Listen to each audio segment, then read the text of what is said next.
All right. Hey guys. So, Faith vs. Farm and Homestead. Um, I don't know if anybody new is gonna pop on, but if you do, or if you happen to come across the video, I don't even know if YouTube is recommending my videos anymore. I don't know what the deal is, but our subscriber count is on a level of 329, which I'm better than we had before, but it's one less than we had. They didn't give my subscriber back, and it's not going anywhere, so I don't know what the deal is. Anywho, I'm just gonna keep putting out videos and go from there. So, been a minute. I was gonna do another live this last Thursday. I don't remember when I did that live. I don't remember. It was. I know it's been a minute. I wasn't going to do that, but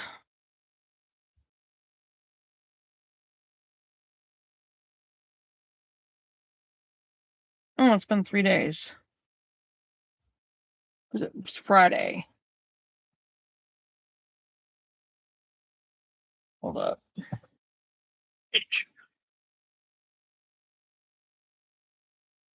June 10th. Was that Friday? 7th was a Sunday. 10th. Yeah, that's what I said. And that's what I'm 8, 9, 10. Monday, Tuesday, Wednesday.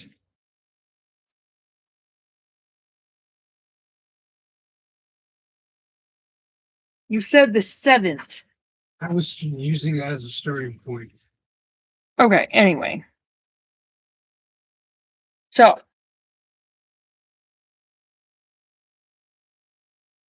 it was Wednesday. I was going to do another one Thursday, and then like Friday or Saturday. Things just got weird. Okay, anyway. So this is the second one of all that.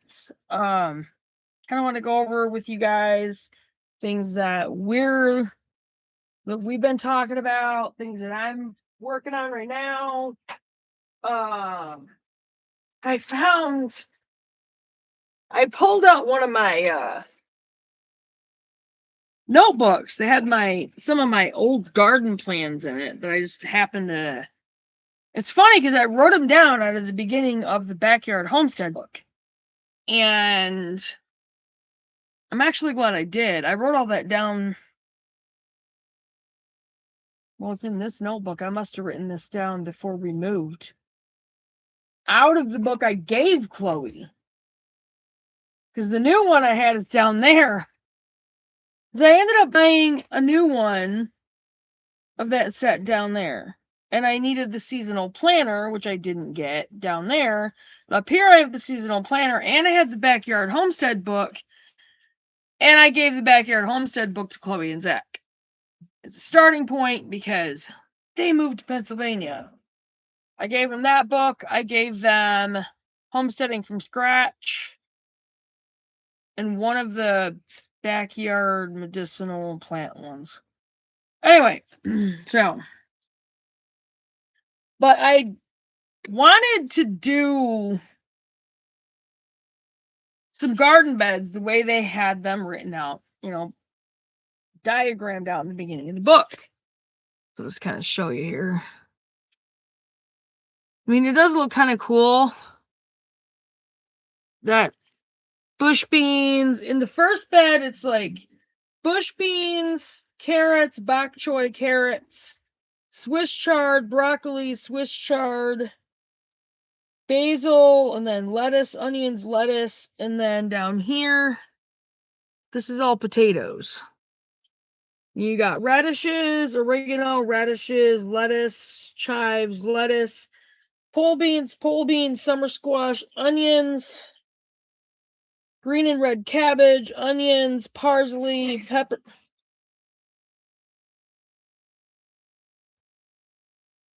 are you doing, cat? Well, I managed to spill some of the water.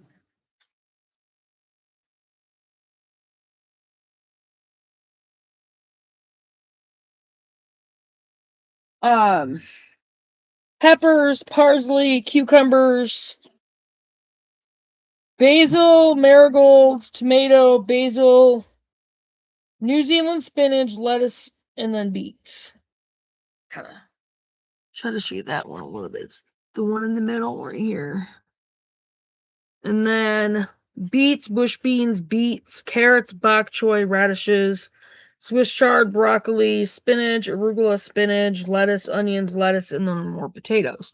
And that's the one on the end right there. And then there's another one, which is carrots, oregano, radishes, lettuce, chives, lettuce, pole beans, summer squash, onions, cabbage, onions. Get out of there, please. Out. Oh my goodness, you guys. Why must you? And then you go back there. Get out of there. Get out of there.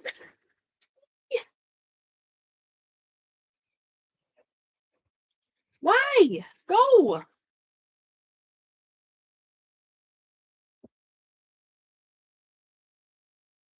Jeez. Woo! Keep falling over today. Onions, cabbage, onions, parsley, peppers, parsley, dill, cucumbers, tomatoes, basil, marigolds, peas, lettuce, and peas.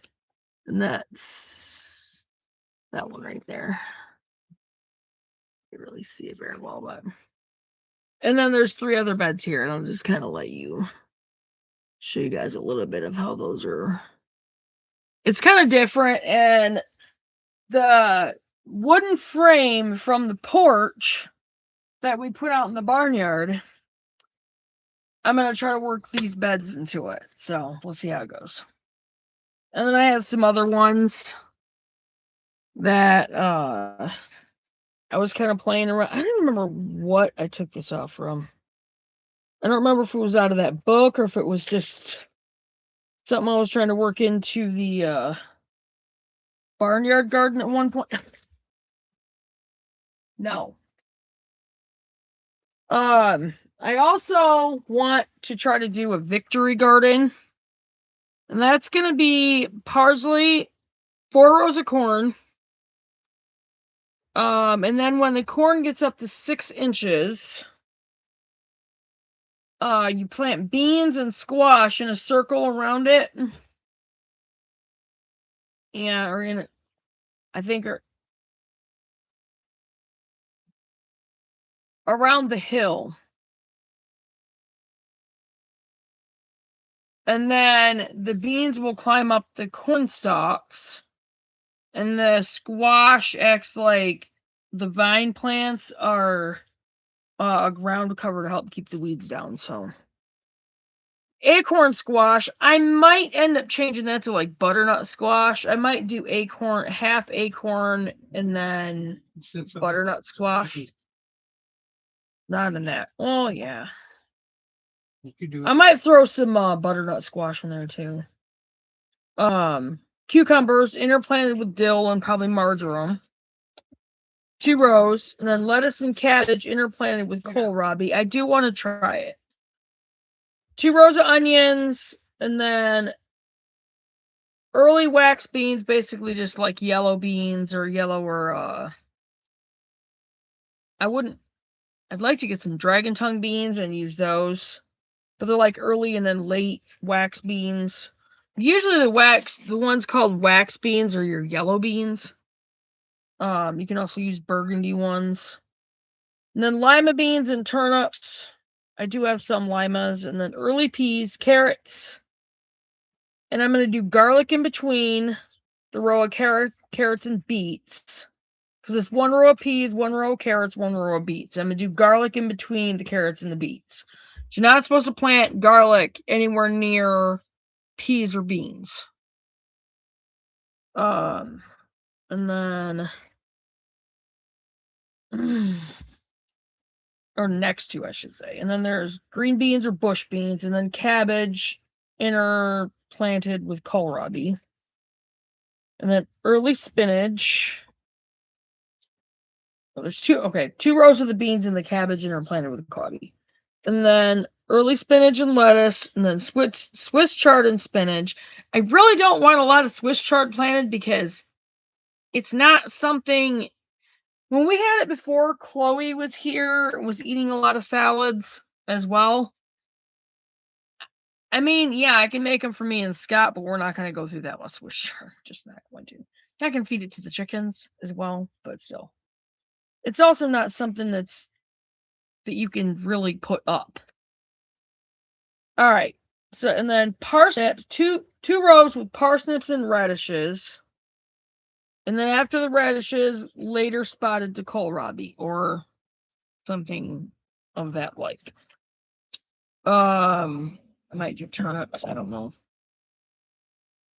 I do like turnips.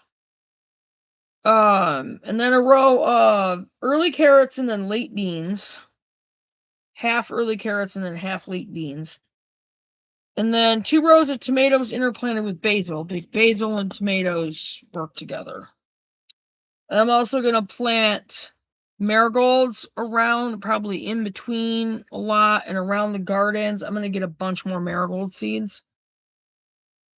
And then 2 rows of peppers. The first row, bell peppers and banana peppers. The second row, mini bells, if I can get the seeds for them. I think I have some. I don't know. I might have to really look for those. And then cayenne pepper.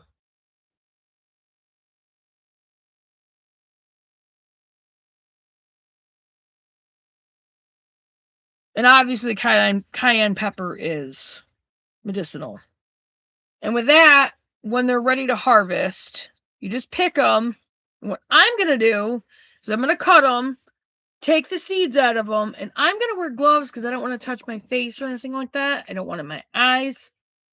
You just don't want to do that. But I'm going to cut them, take the seeds out. And yes, I'm going to be saving the seeds. You want to save, and I'm going to be saving as much seed as possible. This will allow me to do that. Anyway, and then I'll cut them up, dehydrate them either in the dehydrator, I almost said the dryer, or the oven. And then I'll either dry can them, or I will just grind them into powder, and then there's your cayenne powder. Really, guys? Alright, and then a row of eggplant and garlic. And garlic is a companion to peppers and the next one, as well as eggplant. And the next 4 rows are going to be potatoes. 1 row of red, 1 row of yellow, 1 row of purple, and then 1 row of russets.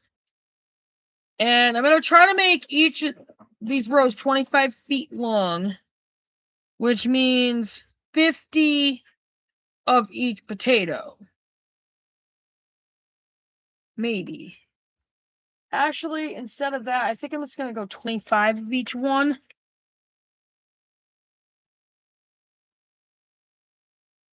Because I think what I'm going to do is I'm only going to plant 1 per square foot to give it that chance of growing,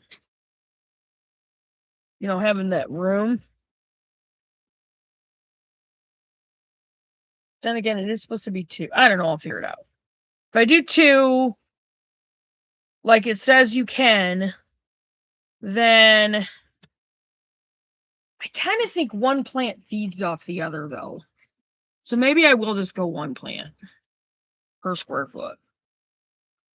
I mean, that's still 25 red potato plants, 25 yellow gold potato plants, 25 purple potato plants, and 25 russet potato plants. So, the sweet potatoes, 2 rows of those, and that would be 50 sweet potato plants.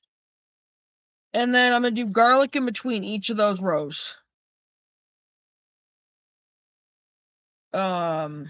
And then the last two on the Victory Garden is going to have garlic. The first one, garlic, leeks, and celery. And then the last one, garlic, onions, and celery.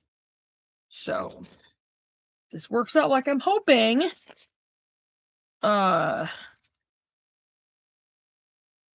We will have onions for sale of the farm stand. Oh gosh, I'm tired. It was raining really hard earlier. But I don't know if I can do all of the rest of these gardens. Really? That cat, I swear. Like these other ones are marigolds, nasturtiums, spinach, lettuce, parsley, radishes, beets, leeks, celery, and garlic. And then the next one is marigolds, nasturtiums, tomatoes, basil, peppers, parsley, garlic, and leeks, and more basil. And then the third one on that is marigolds and nasturtiums, tomatoes, celery, kale, parsley, garlic, lettuce, and celery. So we'll see. Those are the ones I want to try to work into that frame out there. So, but the other ones, if I can work the beds out, there'll be 4 that'll be corn and sunflowers. And then the next one would be bush beans, echinacea, tomatoes, more echinacea, and then pole beans. And echinacea is that cone flower that's very medicinal. And then we'd have a bed with marigolds, and then watermelon, zucchini, and then zucchini, watermelon, and then watermelon, zucchini. And the next one would be 12 sections of potatoes and marigolds in between, like going all around. And then cucumbers, a bed with 8 hills of cucumbers in it, and with zinnias in between, going like crisscross in between. And these are just ones I kind of want to play around with and see if I can, get to where I can actually do. I think I got bit again. Welcome to the season of getting bit. Peppers, marigolds, tomatoes, marigolds, and onions. And then the next one would be carrots, marigolds, carrots, and the 3 in between would be winter squash, watermelon, and winter squash. And then I got one that would be echinacea, like in between each one. And 8 sections back and forth of cucumbers and dill. Okay, 4 of those sections would be back and forth with cucumbers and dill. And then cucumbers and basil on the other 4. And then the other one would be, or the last one right here would be peas, marigolds, tomatoes, marigolds, and peas. Marigolds actually help protect your plants from pests, believe it or not. So.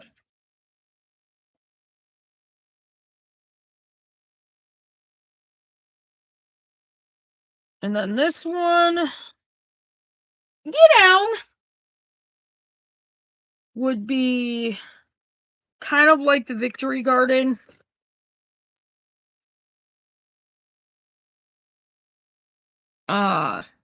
With a row of peas, marigolds, tomatoes, like 2 rows of tomatoes, and marigolds, and peas, and basil, and peas. Zinnias, 2 rows of tomatoes, zinnias, peas, beans, turnips, beans, peas, parsnips. Half row of rosemary, half row of sage, half row of marjoram, half row of thyme, and then 2 rows of garlic. And then another bed with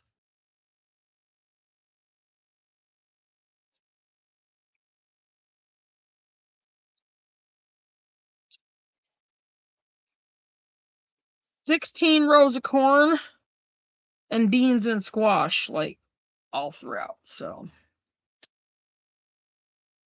Get the hint cat. And then another bed with potatoes, with like 2 fairly long sections of potatoes, and then a row of beets, radishes, peppers, tomatoes, and then a little bed with peppers, another little bed with hot peppers, and then 3 separate little beds with beets and 1 carrots, and then radishes, and then a bed with winter squash, watermelon, winter squash. I don't know if I'm going to be able to pull all these off. I'm not going to be able to do it this year, I'll guarantee it. I just don't have the space or the time. So, I have the space, I just don't have the time to get it all ready. So, this is what we're going to be working on to like expand gardening and stuff too. So, this one would be 3 sections. 2 sections of zucchini and 2 sections of a different summer squash. I might try that patty pan squash. And then a section of red and green broccoli, and then another section of red and green cabbage, and then bok choy in the middle. Peas underneath. Pumpkins over here. Leaf lettuce next to the cabbage, and then more cabbage, and then marigolds. I'd probably do marigolds like all around all that. And over here, head lettuce, butternut squash, Brussels sprouts, collard greens, green onions, broccoli, green and purple, and then like marigolds again all throughout. Marigolds and onions, whatever. And then peppers and tomatoes. I can't do the tomatoes there. Cannot do the tomatoes there. I could bring the tomatoes down here and then do something else here. Because you can't put tomatoes next to cabbage.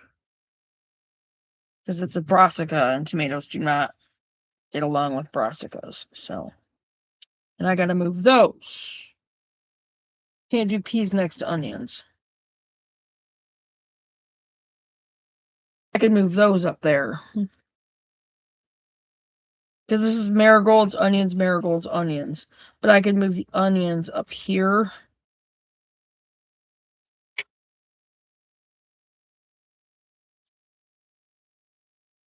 Or just put something else in that bed altogether.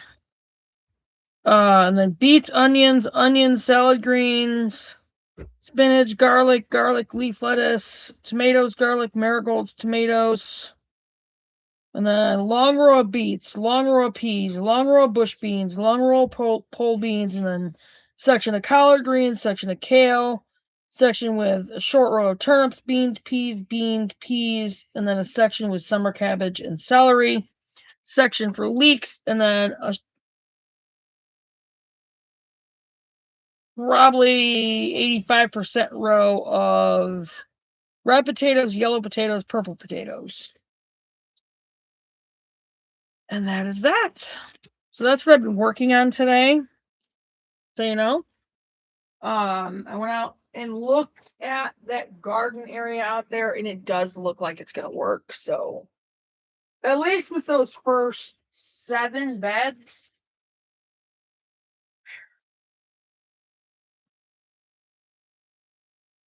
All right. So, anyway, I want to share that with you guys. We got some stuff to watch, listen to, whatever.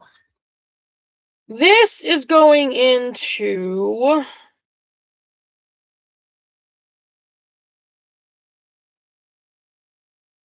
Riverside. Now, he does have quite a bit out. He's on a live. I'll have to watch that later.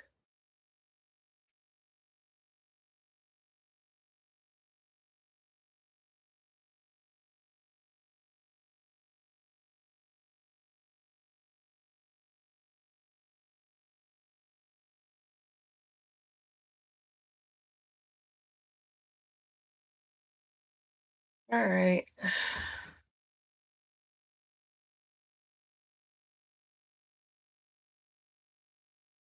Okay. So The first one that I was going to bring up is on pet food. And this was from watch out for headlines like 2 weeks ago. Dog food product recalls over potential. Here you go. Not only do we have to watch out for headlines like this, raw dog food product recall. You got to make sure you're really careful of the kind of food you're feeding your pets. Because most of it, even the really expensive brands, are not what you think. You won't believe what people are feeding their pets. Not only do we have to worry about all the recall of the dog food that's sitting on the shelves for listeria and all kinds of other stuff, but what if I told you that there's a ton of viral videos circulating that's showing factories mulching up cardboard type of material, grinding it up, adding chemicals, adding flavoring, and turning it into what appears to be as people's pet food. Came across this and I was shocked. I need to show you this. Crap. Be right back.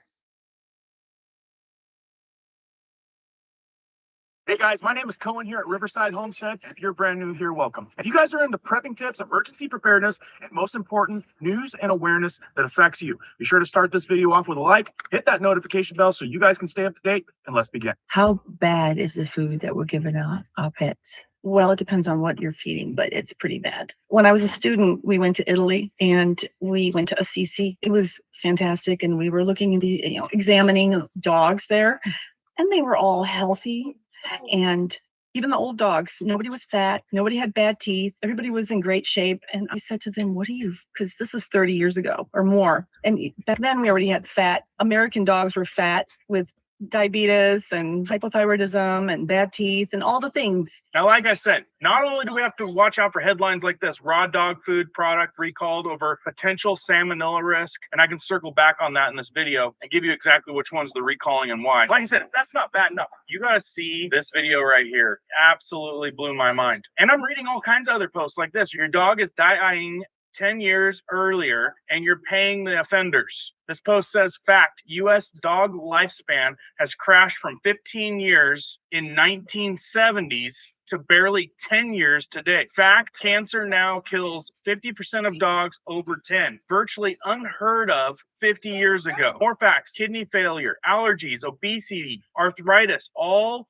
exploding since premium kibbles became a king. And you think this next video is going to be bad? It's right up there with it. Your $400 bag of science diet actually contains ground up euthanized animals, pentobarbital still inside, glyphosate soaked grains, levels higher than human junk food, antibiotics banned in 37 countries, nutrients cooked to death at 400 degrees Fahrenheit, then synthetic vitamins sprayed back on. Meanwhile, raw-fed dogs in Italy and villages worldwide hit 18 to 22 years old with zero cancer or vet bills. It says big pet food is running the biggest silent genocide in history. These are the types of posts that I'm reading. And I'm sitting here thinking, what are people feeding their animals really? And then I came across this. In the world. They buy cardboard boxes at rock-bottom prices and turn them into expensive dog food. Unaware customers rush to buy it because of its tasty flavor. Every morning in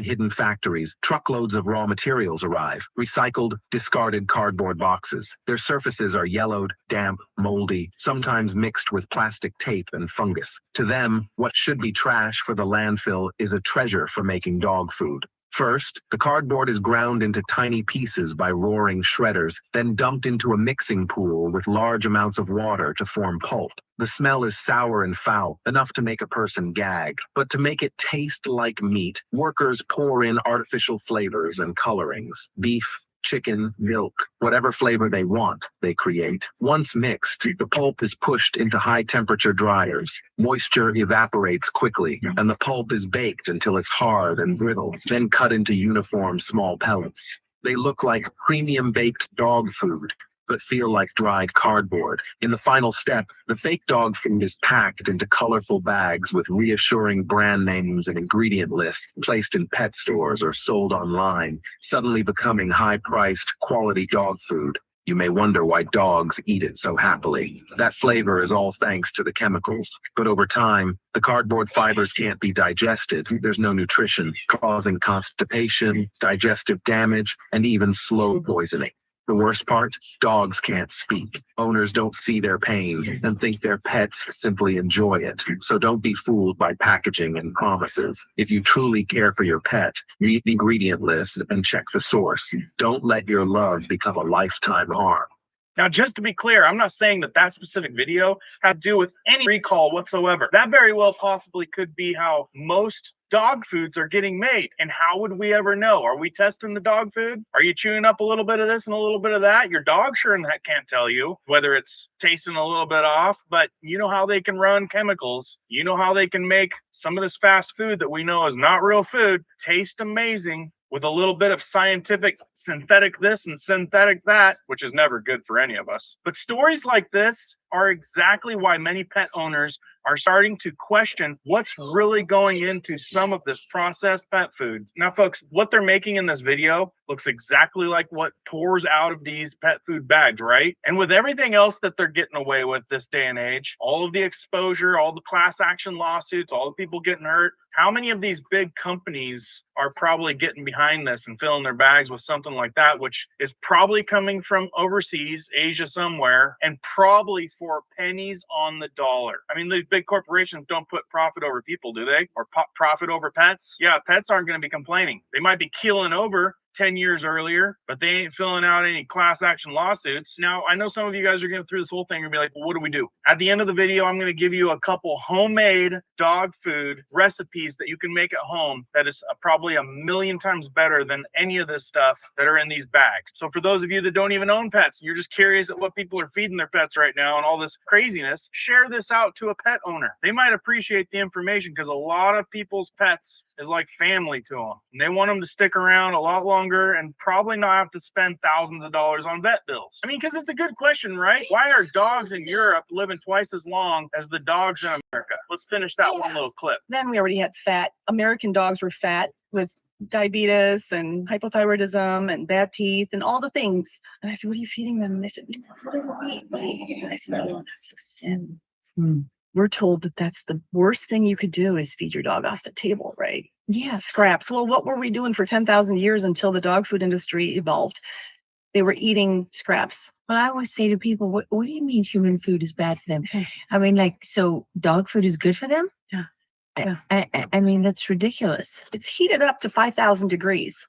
So there's no nutritional value left. They have to add the nutrients back in.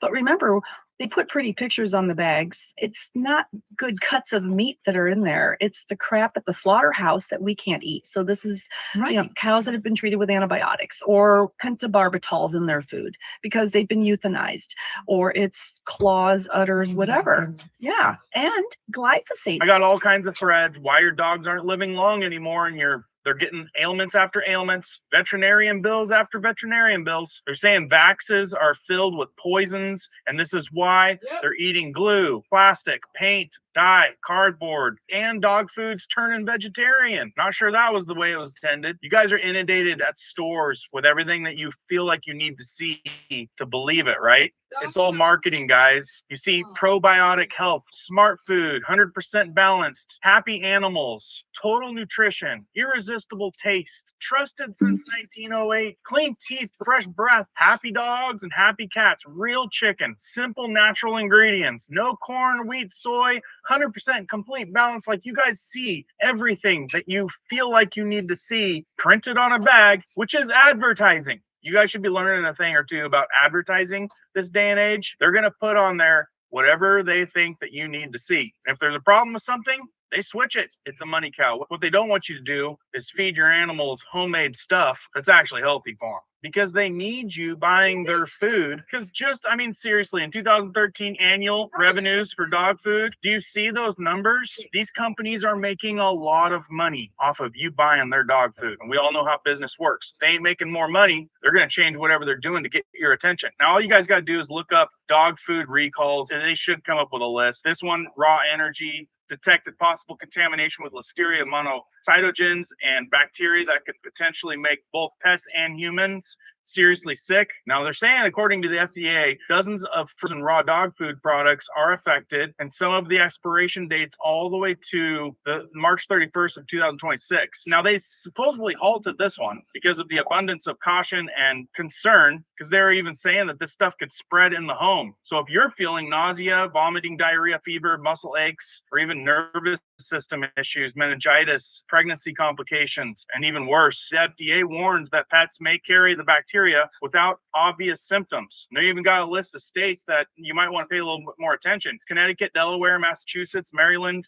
New Hampshire, New Jersey, New York, Pennsylvania, and Virginia. Now hang tight, I'm going to give you guys those recipes for at-home, homemade type of pet food. It's going to be really helpful. But this whole issue is bringing up a lot of concern with consumers about the transparency and validity of the pet food industry. I mean, when we see these viral videos, right, allegedly shown overseas factories, but that's where we get everything from, right? Everything we make that's like high quality, it seems like we ship it out to some other country, and then we get the cheap stuff from a lot of times China, but they're possibly making this pet food look exactly like the stuff that's supposed to be in the bags, with meat flavoring, chemical additives, artificial scents, texture, and enhancers, and there's no evidence that I can find that we would know any different. So another thing to add, the FDA is now warning the contaminated dog food may not only affect pets, but could potentially spread bacteria through your kitchen and home. And this is a major recall. And as the major recall expands, viral videos from overseas, once again, raising serious questions about what they are actually possibly doing in some of this pet food. Let me know what you guys think down in the comments. I mean, seriously, how easy would it be for them to just put whatever they want in these dog food bags? Like all these big, huge brands that you're familiar with, if they could get it for fractions of pennies on the dollar, and it looks the same, it smells the same, the dogs still eat it, the cats still eat it. Be an easy way to make a lot of money. We're seeing it everywhere. Now, what I'm going to do is show you guys full screen here so you guys can snap a screenshot of it. If you guys are interested, if you guys love your pets, if you know a pet lover, send them this and look at whatever minute mark this is at. You'd be like, hey, there's a home recipes for pet food. I know a lot of people have asked about this. So here you go. Here's a couple solid at-home recipes that our viewers from this community have sent in when we've talked about this type of stuff, that some of the leading community members in this community are saying this is great. The dogs love it. It's healthy, actually, and you can make it at home. Now, I've got a video right up here I put out the other day going over how data centers are going to become a huge problem and affect our food supply, affect our real food right up here. Be sure to watch it if you guys haven't seen that one. Make sure you still subscribe. Yeah, that was where he said something about not only do we have to watch out for headlines like this, raw dog food product recalls. He says something about the data centers in the video that he put out, and he also says something about keeping an eye on your subscriptions. This video right here. I think I am going to do this one. With these data centers, we've got a big... I don't know what you guys all think about the data centers. Personally, I don't want them anywhere near us. They contaminate the water, the air, a ton of noise. They contaminate the soil, you name it. Okay, they're so bad, so bad. And the data centers are probably, from the look of it, are going to end up being what is going to kill our power grids. Be on the lookout. Make sure you're ready.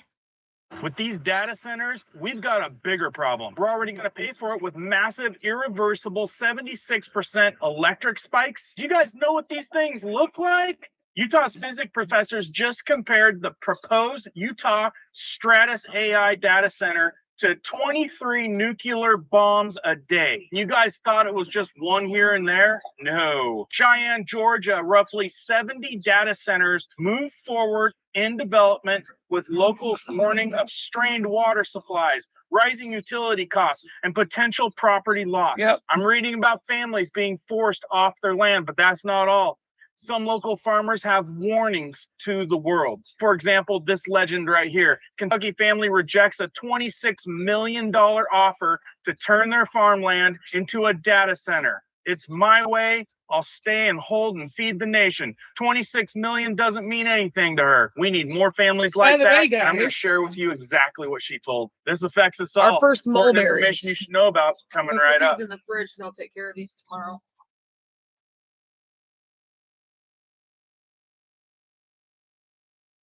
Back, guys, I decided to come out and make my office in a better location. My recording studio office is on the top of that barn, and it is a warm one today. Got some really important stuff to share with you guys today. Stuff that the community's been sending me, and it's good stuff. And would you guys do me a favor? Can you let me know down in the comments if you guys prefer videos out here in the nature or in the studio office? So I've had several of you send me this interview right here, and it is truly remarkable. I don't know if you guys have realized, but this is affecting us on all fronts. And I'm seeing more and more articles like this. Georgia data center drained 30 million gallons of water. Nothing and better they didn't than even having pay for it. It says right fresh here, picked investigations strawberries revealed out of the your own center patch. set to be one of the Your own largest in the beds. country, and where residents have been put So on good. water So healthy for you. conservation restrictions, and they're saying they owe nearly $150,000, 615 acres, 16 buildings, one of the largest data center projects, and there's a lot more getting made. And like I said, this professor revealing how these data centers are putting off an equivalent of 23 nuclear bombs per day. You don't think we should be worried?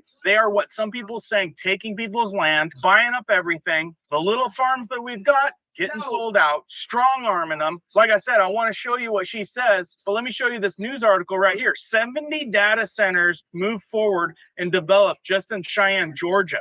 One such effort is taking place in Cheyenne, Georgia, where 70 data centers are reportedly in various stages of development. Those data centers are like almond farms, taking in massive amounts of water from local supply to the tune of 30 million gallons.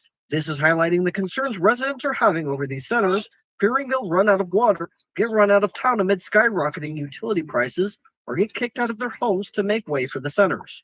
The Santa Fe and Coweta is fighting to stay in their home as Georgia Power is threatening eminent domain to make way for new lines to power a data center in another county.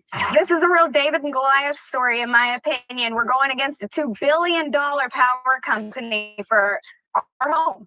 True on her. People are getting real upset and hurt about this. Like, really, what can we do going up against a $2 billion project? They've clearly got money and probably a fleet of attorneys. My way, I'll stay at home and feed a nation. 26 million doesn't mean anything.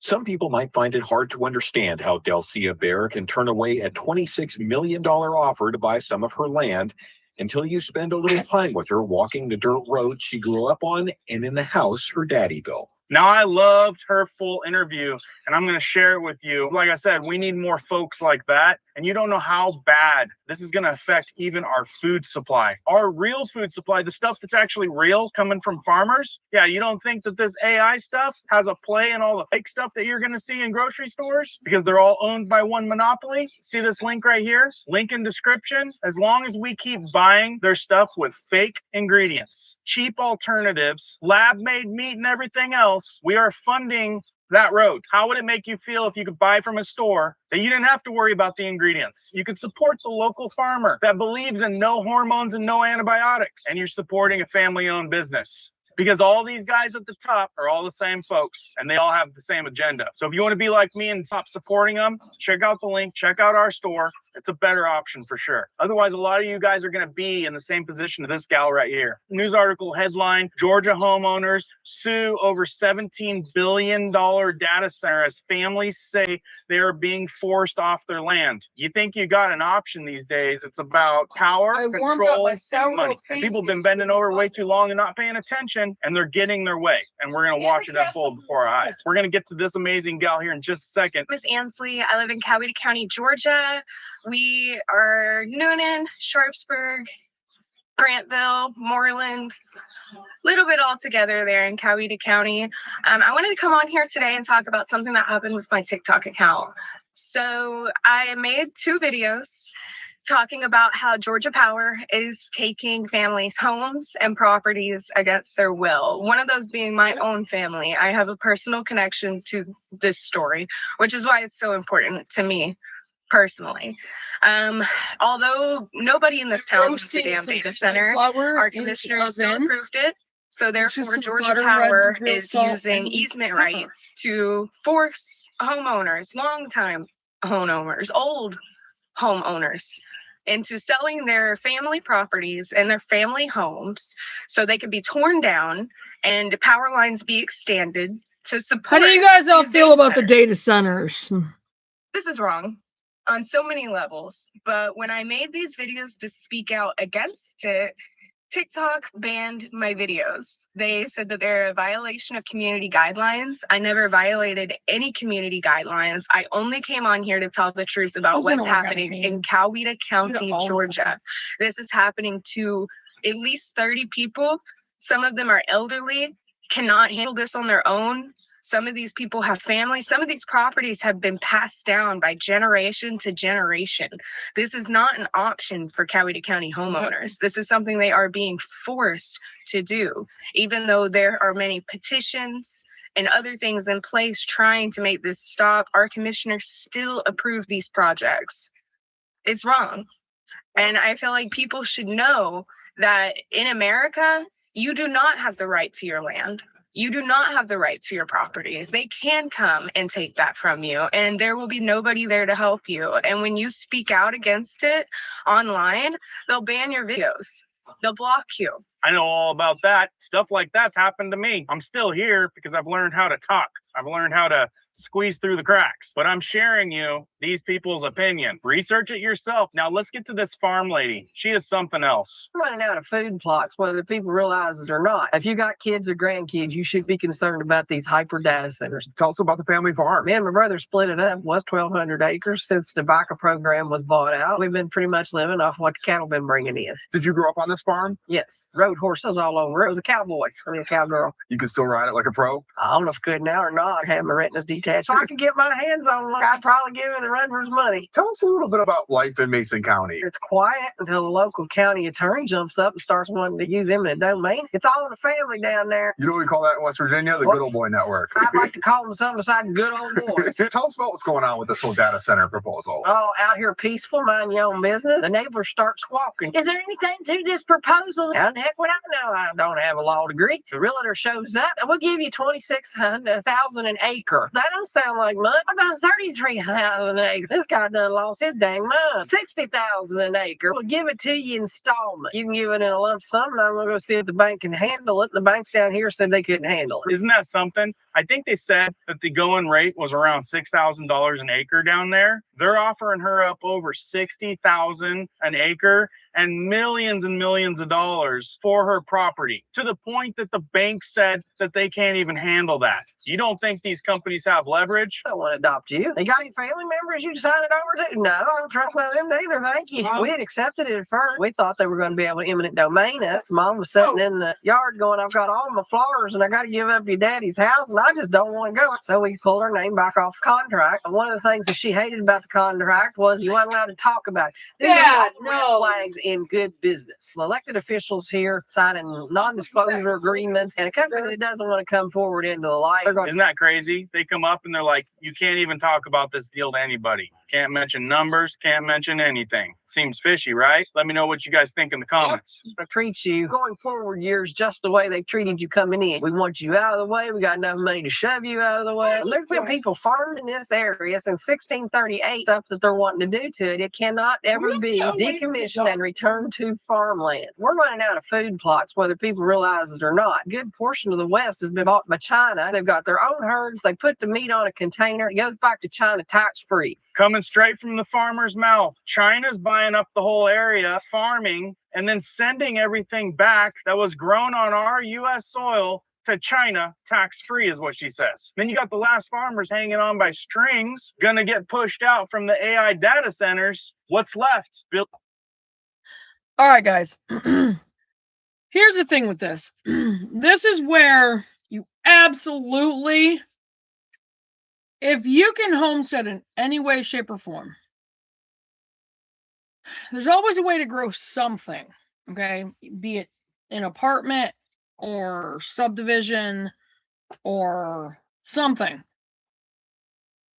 If you're in an apartment and you have a little patio or just right outside your door, if you have a ground level apartment, containers on your windowsills, a designated area in front of a window in your house so they get sunlight, containers. Start your gardens. You can homestead pretty much anywhere. I've known people in apartments, even though it's not ideal, to keep a couple chickens. They figured it out. I'll research that and see if I can do a video on it, okay? But start getting this stuff going. The only way we're going to survive this is bad. Through homesteading. It's the only way. Raising and growing your own food. That is literally the only way. I can tell you one thing you can keep in apartments, in small places. Meat, rabbits, and quail. It's great meat. It's very healthy, very high protein, very lean meat.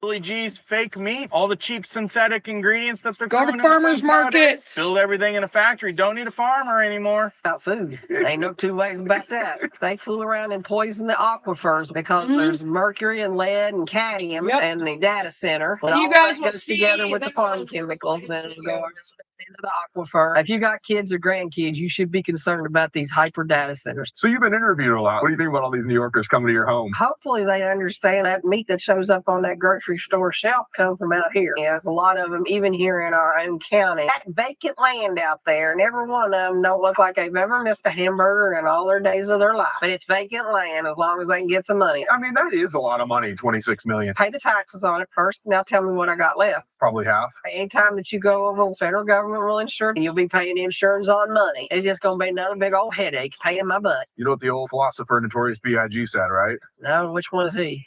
More money, more problem. Oh, okay. He didn't like him more problems, did he?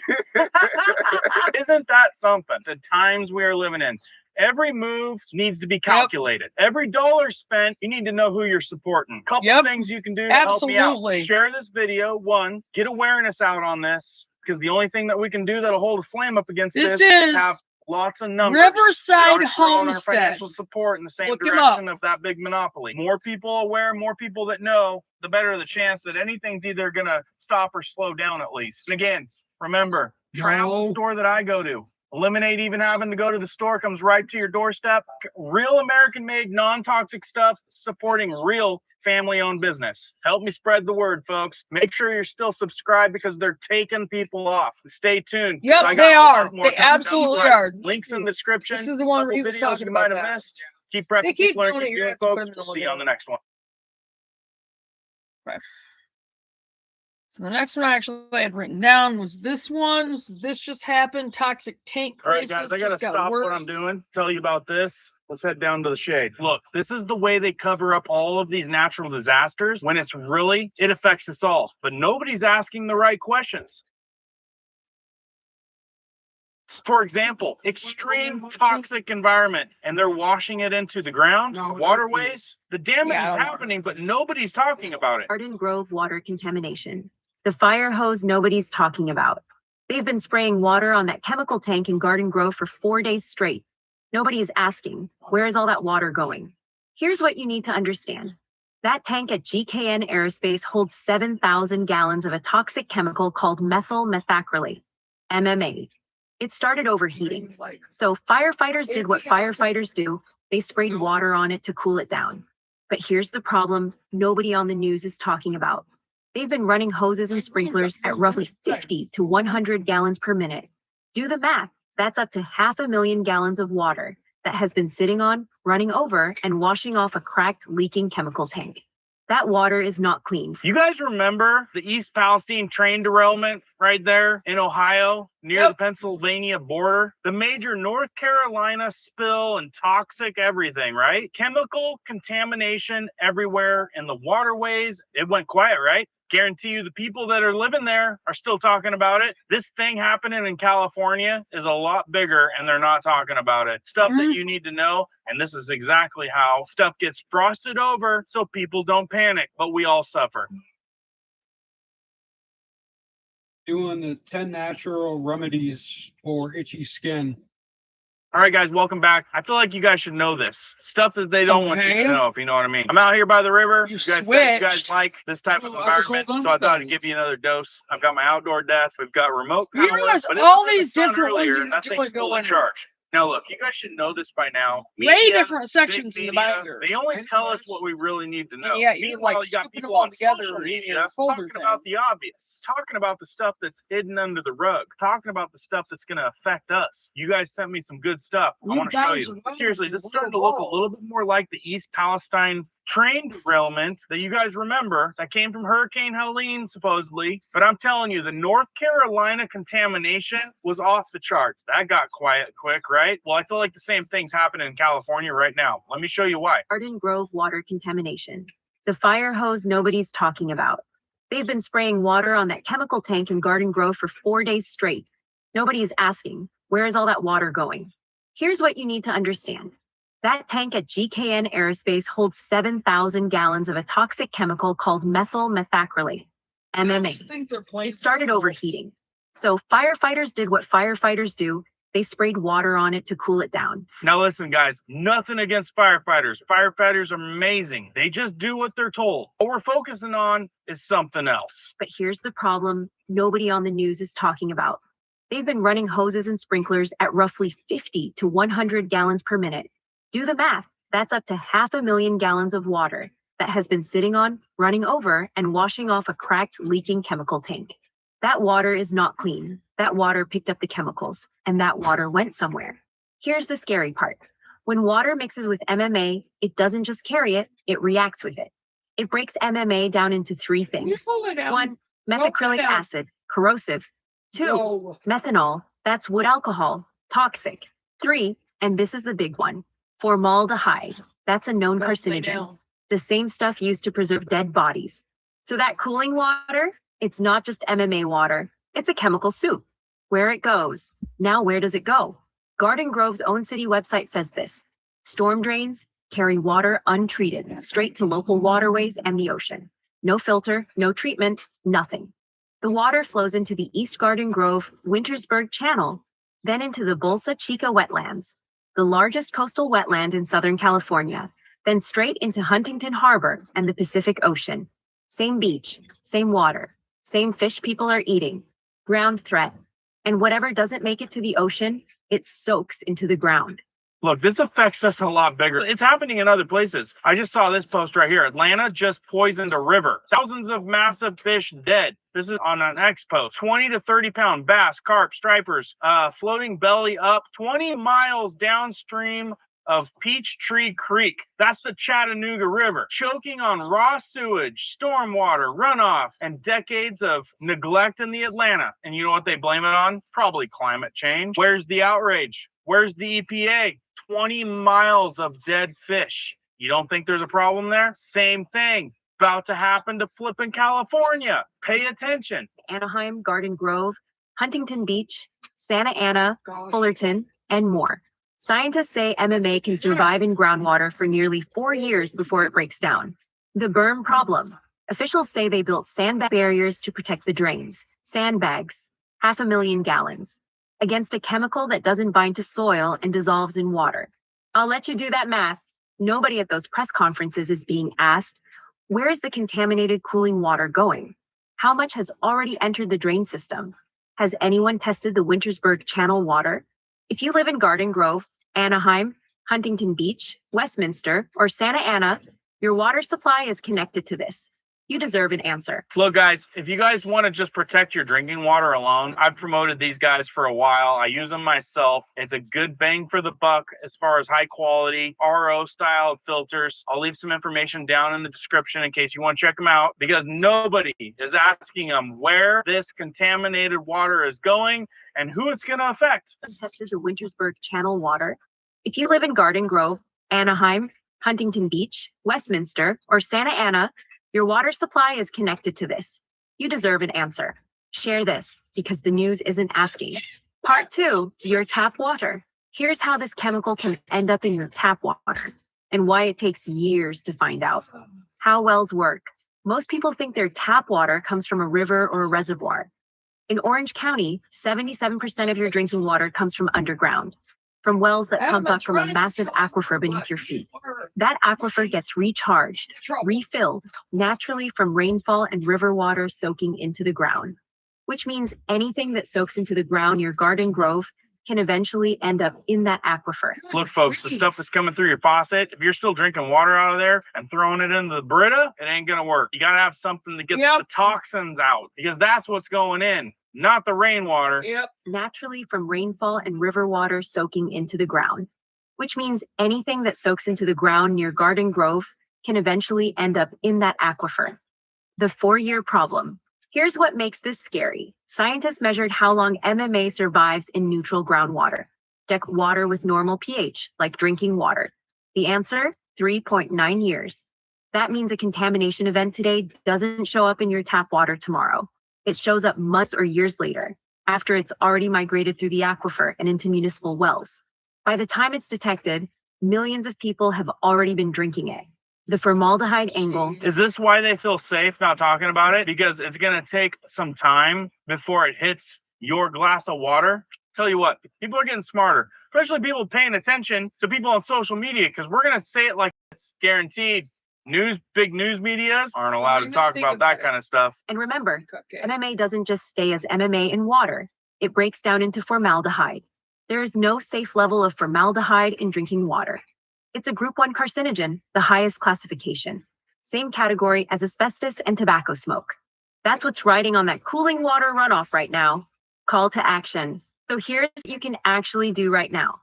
Call Orange County Water District 714-378-3200 and ask them if they are actively testing groundwater near the GKN facility. Ask your city council member what's being done to test the Wintersburg Channel. And if you're on well water, anywhere in North or Central Orange County, get it tested independently. Don't wait for the government to tell you it's fine. You're not being paranoid. You're paying attention. Look, you guys might be paying attention to this or not, but this is the way, if I was to give you some advice, this is what you need to watch out for, because they give you the facts that are going to protect them. And in this case, sounds like it's going to affect a couple million people eventually. Is this the way that they cover stuff up? Let me know down in the comments what you guys think about this, because I've got a lot of people sending me stuff on this, and people need to be prepared. If you guys want to look into it, there's an article right here. I've got it actually on Smart News. The crisis is not averted. Toxic tank explosion threat elevated to national emergency. The threat of the tank explosion, Orange County, California, was reported over, but the situation is still not under control, according to CNN and other news media. And remember, the part that nobody's talking about is hundreds of thousands, if not millions of gallons of water that's getting poured onto this, running it into wherever it goes, the groundwater, the rivers, the drain system. And now we're learning that the effects might not even be seen for 4 years, but one day somebody might be getting it through their faucet. Make sure you get water filters. I don't know. There's good ones. that are paid a lot of The money to zero figure out filters how are to deal with good. that situation instead of Berkeley, getting I don't think great you can get them firefighters to come anymore out unless you telling get them them to walk it secondhand. down, cool it, let the water run make sure to wherever it's going to go. I don't know if you can get the filters in. Eventually, I feel like all they do is they just protect themselves. Somewhere sweep you it can, under but the I'm rug, not sure where and that they is. If switch I to find another out, I will crisis let you know. so that nobody remembers it. No, Just I like don't East have one right Palestine now, but I thing. do People plan are on getting still a struggling. filtration Share system. this out, please, so more people are aware of how this stuff works out. If you guys are looking for a reasonably priced, high quality type of water purifier, I've got a link down in the description. They're ones that I've used for years now and know that they're good. I'm going to be checking that out on his channel. Baritas and stuff like that are not going to cut it. You got to have RO filter type stuff. Let me know what you guys think in the comments. If you guys missed what I talked about the data centers, check this video out. If you guys have pets, make sure you watch this video. Keep prepping, keep learning, keep doing. We'll see you guys on the next one. Okay.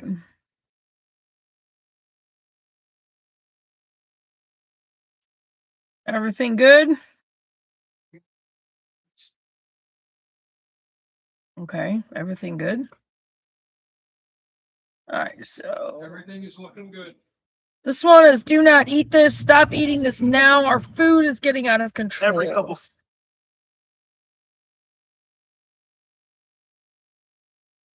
Every couple seconds. Now, if you deep dive this, you're gonna see Oh, oh, this is ridiculous. This is absolutely ridiculous. You guys stop buying chicken from the grocery store. Period. Unless you get it from somebody local that has processed their own chickens.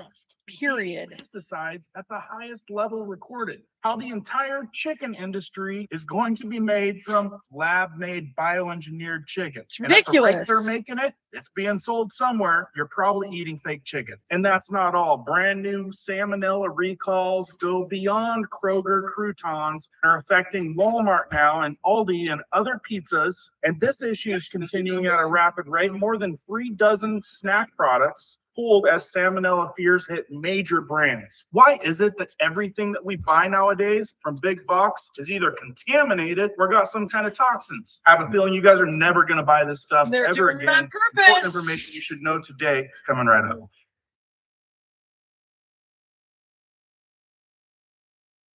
The best thing to do, you guys, is to Please start put this is video to off get to the your right if you guys appreciate this sections awareness. on You know what? whatever Just for kicks, will you please tell me in the comments what store do you Where guys you- where mostly you're shop living, at? No judgment. I just want to kind of get an containers. idea of where people are shopping at these days, where they Do like you to go. pots, Talking about whatever. Walmart, Amazon, Kroger, and start growing your food. Get seeds. Just wherever it do is. it. Just do it. Thank you for that. This first video I want to show you because I think Mr. Beast is in it, which is, you know, he's huge on social media, but he's going through a lab that is showing you how the fake chicken is being made. And I'm telling you, they are producing so much every single minute. Why would any company pay 10 times the price to get a good chicken from a farmer when you already know that this is in fast food already and it's the way of the future? Outside Foods has spent over $200 million. And I think I've actually gotten some of that. This technology. Let me show you how we do it. Please do. I don't understand. When we took cells from a chicken egg in 2018, It's terrible. we cracked an egg. We took a small amount of cells and we froze them in this. That goes down to -80. Wow. And you've used those cells to make hundreds of thousands of pounds of chicken meat. Step 2 is we take those cells, we gently thaw them out. Oh my gosh. This is simulating a chicken's body and the cells are just multiplying. Once we get enough of them, we move on to step 3. This is protein, fat, sugar. I'm literally feeding the chicken cells over there so they can multiply into chicken meat. That's right, yes. And once the chicken feed is in the container, it moves all the way through these pipes and through the factory and eventually ends up in here. We can look through this.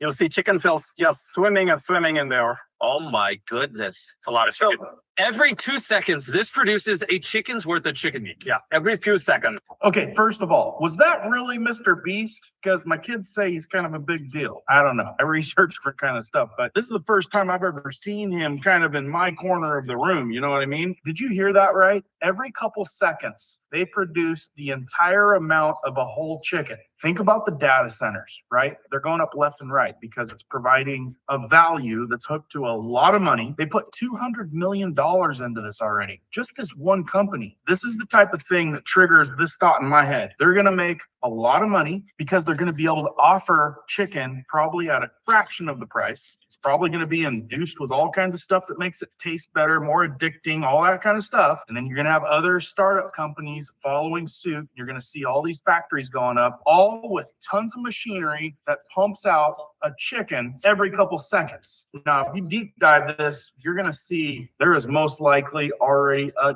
ton of fast food joints, restaurants already using this stuff. Yeah. I'm pretty sure I've told you guys about the Hey! donuts already. Okay, now This this is one of next your one, favorite America's peanuts. Yeah. #1 peanut butter containing weed killer, apparently. Let's watch this real quick. I don't know if you guys know that nearly everything. Watch out for your owned peanut by the butter. same monopoly these days. How safe do you really feel buying stuff Go from lay the big down. box stores and the big grocery stores these days? Do you Go guys lay down. realize just purchasing their stuff from the stores keeps them in business and continues to fund everything that they're behind. I'm talking about cheap synthetic ingredients, possible toxic ingredients. And what do we get from that? Class action lawsuits, people getting hurt, people getting sick, and even it's the profit over people mentality. I invite you guys to join me. Do something about it. This is the way that we take back integrity in the stuff that we buy and need to use on a regular basis. Spend your money at a store that has nearly 500 things that you use on a regular basis. That is all about non-toxic ingredients and American made. Who knows where it came from? I know you guys buy toothpaste, laundry soap, shampoo and conditioner, deodorant, dishwashing soap. And a lot of you gals out there use skincare and makeup. How about breath mints with probiotics in it? Daily probiotics, even for the kids, and all kinds of vitamins, creatine, pre-workout, post-workout, protein powder. How about the best meat and meat snacks in the world, which comes with the never ever warranty of never raised with hormones or antibiotics. We switched this store a few years ago and I wish we would have done it earlier. So please join me, vote with your dollars. It's all stuff that you need every single month, which means there's zero risk trying out the store. If you guys are still looking for an honorable place to shop, links in the description and pinned comment. You're going to go to my landing page. This is exactly what you're going to see, where someone from our community will reach out to you and get you all the information that you need, get you guys pointed in the right direction. The first time ever, weed killer is being sprayed into peanut butter. Skippy, sitting in 25 million American pantries, tested positive for cancer-linked glyphosate beyond the safe daily limit. This contaminated slurry is what you smear all over your bread. Peanut butter starts as a chemical grain, drenched in bifenthrin, the same pesticide used in cockroach control, then gassed in storage until it barely qualifies as food. What's left is pulverized into paste, thinned with rapeseed oil, and blasted with hydrogen gas until it can slip into plastic, the exact chemistry used to make candle wax. So these videos have been going viral about exposing peanut butter, and they're So peanut claiming butter that it's got is not even wheat peanut killer in it. I'm a huge fan of the less ingredients, the better. Moving So right along, I'm this going to next start one looking you guys for need to know better about. peanut butter because I'm not Pizza buying what the crust store containing has. pesticides at the highest level ever recorded. And look, I know somebody's going to eat a pizza every once in a while, right? And you kind of need to know about this. Let's check it out.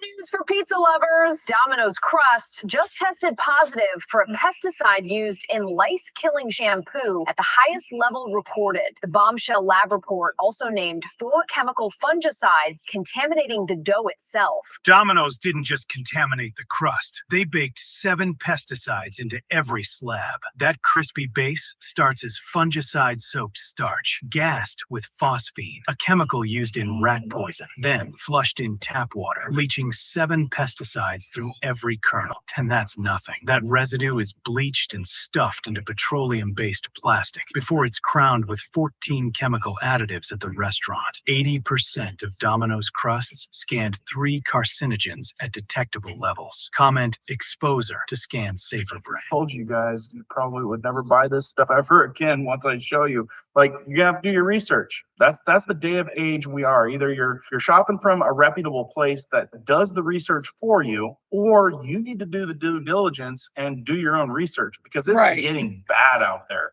It Seriously is, bad. I guys. see comments on the channel all the time. Get on it. Is there anything safe out there anymore? I don't know. Greed, money, power has taken it to a level, honestly, I never thought I'd see in my lifetime. Like, I'm honestly, let me know if I'm crazy about thinking like this. I am worried for my kids. Like, they're young, you know, they're between, 9 and 12 years old, right? What happens when they're adults? Like, what are they going to be looking at? And if they're not educated, is everything that they eat and use going to be fake and full of stuff that's just not going to make them well? This is why education is so important. Staying aware and being on top of awareness. Thumbs up if you're tracking with me. Okay, and I just got a brand new recall that just popped up. I'm going to tell you about that here in just a second. But this is getting worse. More than 3 dozen snack products pulled as salmonella fears hit major brands. You guys know what I mean by like major brands? I'm talking about ones that you would expect to be giving you quality stuff because you've seen them around forever and they should know better, right? I mean, seriously, what is happening? They're saying that this is super concerning because the bacteria cannot be seen. And many consumers may already have affected products at their home by this time. Warnings are issued. Seriously, who's seeing any of these warnings? The only warnings you're seeing is coming from probably a YouTuber. Anyway, if you guys are feeling,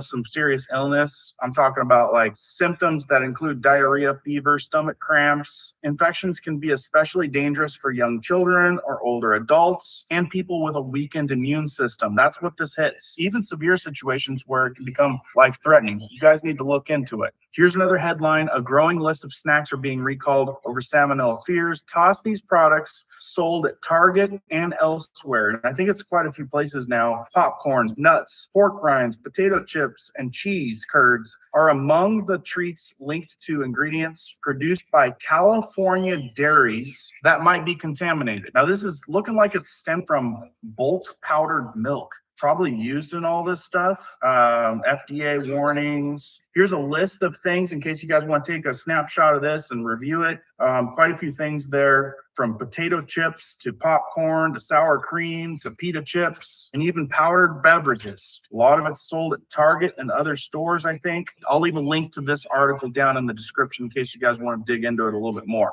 Okay, and this one right here is something that I just learned about. Iced tea. Any of you guys drink iced tea? Huge iced tea recall sparks highest risk warning. If you guys don't know about the seafood that's radioactive, I'm going to cover that right after this just in case, because it's continually being a buzz right now. It's not contained.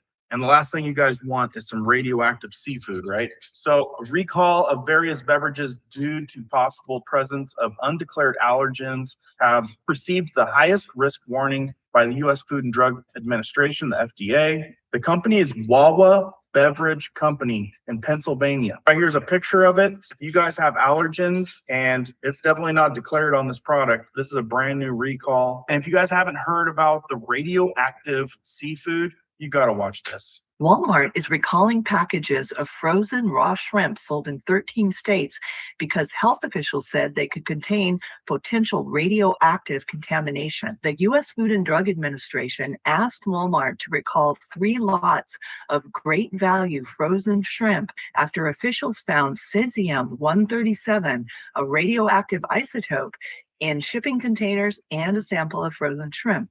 The shipping containers and products were denied entry into the U.S. However, the FDA then learned that Walmart had received potentially contaminated products imported after it was first detected. It's still not clear how the shipping containers or the shrimp could have become contaminated, and the FDA is still investigating. Walmart immediately recalled all the products sold in the stores and said that consumers should throw them away or return them to stores. If you guys got some frozen shrimp in the freezer, you might want to check it out. Like I said, I invite you guys to start shopping from somewhere that's much, much better. Check it out. I will definitely check it out. 100% money back. If you guys hate it, get your money back. But 96% of everyone that switches to this store stays shopping at this store for the rest of their life. Guys. New food warnings.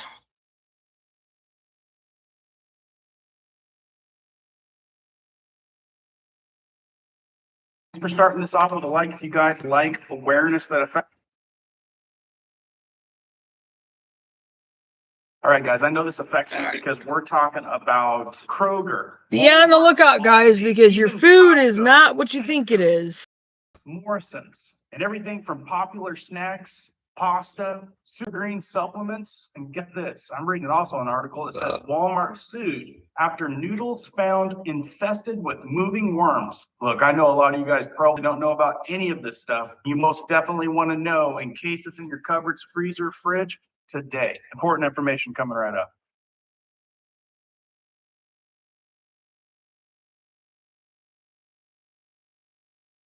All right, guys, welcome back. Thanks for starting this off with a like. If you guys like awareness that affects you, got a flood of different things that are fairly recent, some this week, some this month, and a lot dealing with salmonella. And most importantly, let's make sure it's not in your guys' cupboards, freezer, fridge, because it doesn't sound very good. Let me start off real quick with this. This is like food awareness. One thing you do not want to read, especially, I mean, all of us probably have canned goods, right? And This article says Walmart sued after noodles found infested with moving worms. And I'm seeing pictures of Campbell. You guys see what brand that is right there?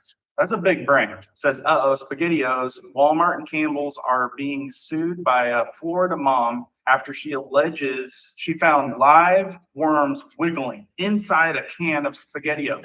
I know a lot of people out there be buying them kids some SpaghettiOs. So anyway, this family claims that they bought SpaghettiOs from a local Walmart near Okeechobee County, Florida. Anyway, there's a lawsuit for more than $75,000 accusing both Campbell's and Walmart negligence violations of federal food safety laws, and saying that this person claims that they experienced serious health complications after eating Campbell's products, including a parasitic infection, gastrointestinal issues, illness, and sepsis. That doesn't sound good. And also, her daughter reported experiencing nausea, vomiting, and a parasitic infection. Now, Campbell's is saying these are claims without merit. The saga will probably continue. But in April of 2025, federal food safety officials issued a recall for several suits, including 4 under the Campbell's umbrella, that could have pieces of wood in a federal regulated ingredient and cilantro. And 11 of the 13 products were soups. But right now what's under fire is SpaghettiOs, which is a pretty big, widely used canned good. All right, so moving down the list, let's get through some of these and make sure they're not in your guys' home. Do not eat warnings issued to shoppers at Tesco, Waitrose, and Morrison's. They're urging shoppers to check their cupboards following a series of food safety alerts. All right, first on the list with this headline, Tuesday, May 26th of 2026, Morrison recalls Morrison savors cashews because it's possible presence of glass. They're saying that this product could have glass in it. Don't worry, they apologize for any inconvenience this may have caused. Another one is this Goo Double sea salted caramel frozen dessert.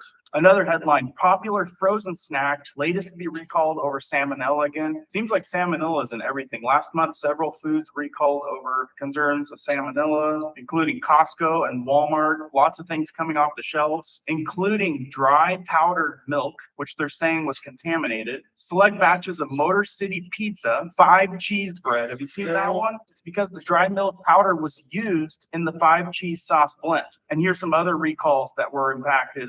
Frozen pizzas, pork rinds, multiple Zaps and Dirty brand chips, several snack mixes sold under brand names Fisher, Squirrel brand, Southern Style Nuts, and Target's private label, and even Good and Gather. Select croutons sold at Kroger stores in several states, specialty beverages, and select 3-ounce bottles of Port King Good Sour Cream and onion seasoning products. That's not all. Also recalled because of the powder were several batches of sour cream and onion cheese curds sold by New York, sold only in New York, select pita chips sold in Giant Eagle stores, and in 5 states, a specific lot of sour cream and onion popcorn seasoning, multiple products containing a white cheddar seasoning, and a Parmesan ranch seasoning product sold at Walmart stores nationwide. Clearly, when stuff has milk in it, it's probably powdered milk, but especially the cheese bread from Costco. This made big headlines everywhere recently. Frozen cheese bread sold at Costco and Walmart recalled for potential salmonella contamination. Anything recalled from Walmart, Costco, a lot of people probably picked it up. Here's a good list right here. If you guys want to take a little snapshot of that, make sure you guys don't have the specific lot numbers. I know those come in pretty handy. Another thing that's under attack right now is Super Green supplements linked to salmonella outbreak. I've seen several articles regarding this. Federal authorities reopen investigation after 22 new salmonella cases emerged tied to recalled superfood supplements still on the shelves. Now, I always wonder when it comes to superfoods or anything that's probably good for you, I always question if they really don't just want you having it, but it's worth going down the rabbit hole and finding out if it is really in case effective. Because now they're saying the total now stands at 119 sick people in 36 states. So what they're finding is moringa powder identified at the source. They're saying that they traced the outbreak to imported moringa leaf powder used in superfood supplements, and 32 people have already got it and have been hospitalized. Live It Up brand, and that was on January 15th. And this stuff, you guys buy this stuff, and this stuff will sit on your shelves for months before you use it all up. That's why it's still super pertinent. And a lot of people are buying this stuff on Amazon. You know, Amazon's easy. A lot of people buy from Amazon.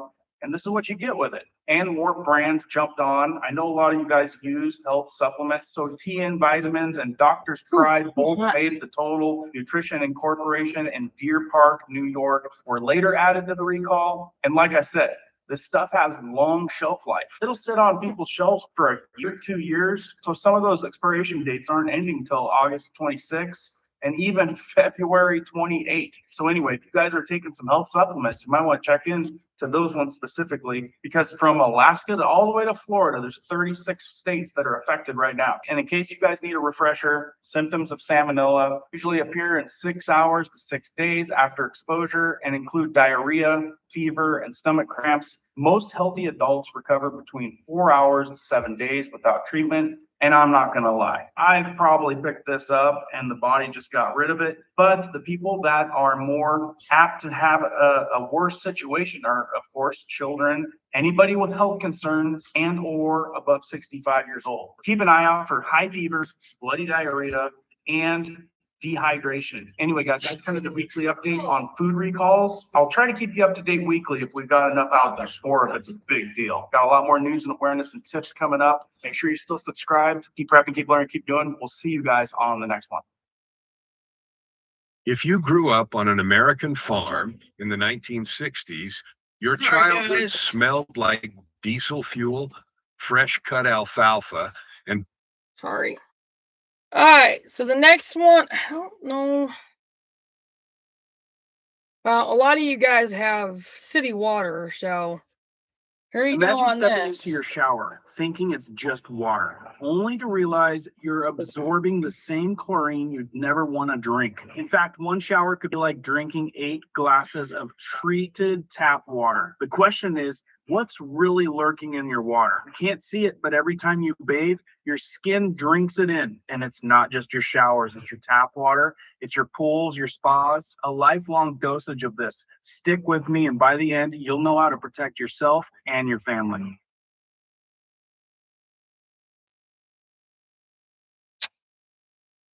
Not good, guys.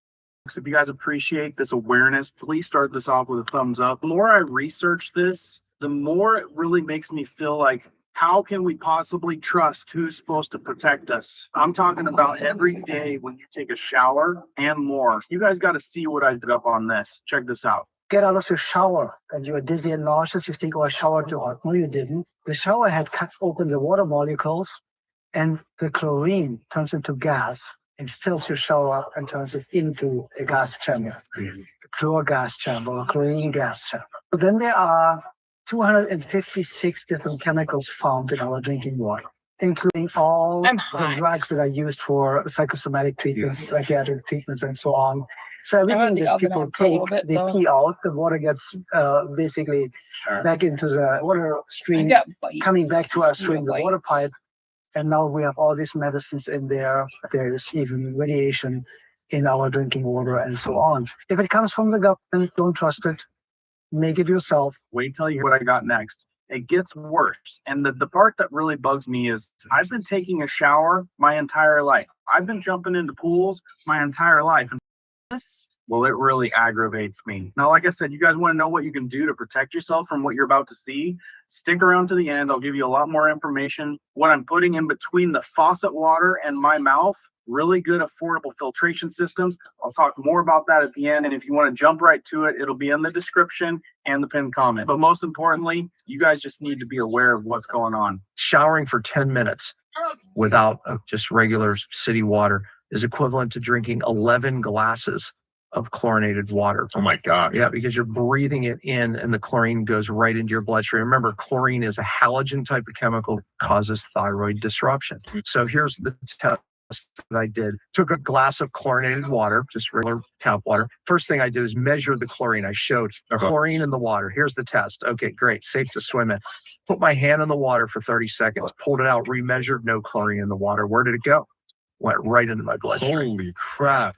We need to filter our water, drink filtered water, shower in filtered water. Look, if you can't afford a whole house system, buy a carbon filter for your shower head for $50. Now, let me show you a quick example. Some of you guys haven't seen this. This is a real deal. Now, There's drinking it from your tap water, which is one thing. Remember, this is the cheapest way for them to treat this water. But what I want you to remember when you watch this is how many times have you jumped in? How many times have you taken a shower? All right, so this is something that you guys can do from home yourself. I haven't done it yet, but I've watched several videos, and I don't even know if I want to do it after watching it. He's filling up these glasses with unfiltered water from the tap. This is what a lot of us deal with. This is what we shower in. So there's this little solution that you can drip into the water.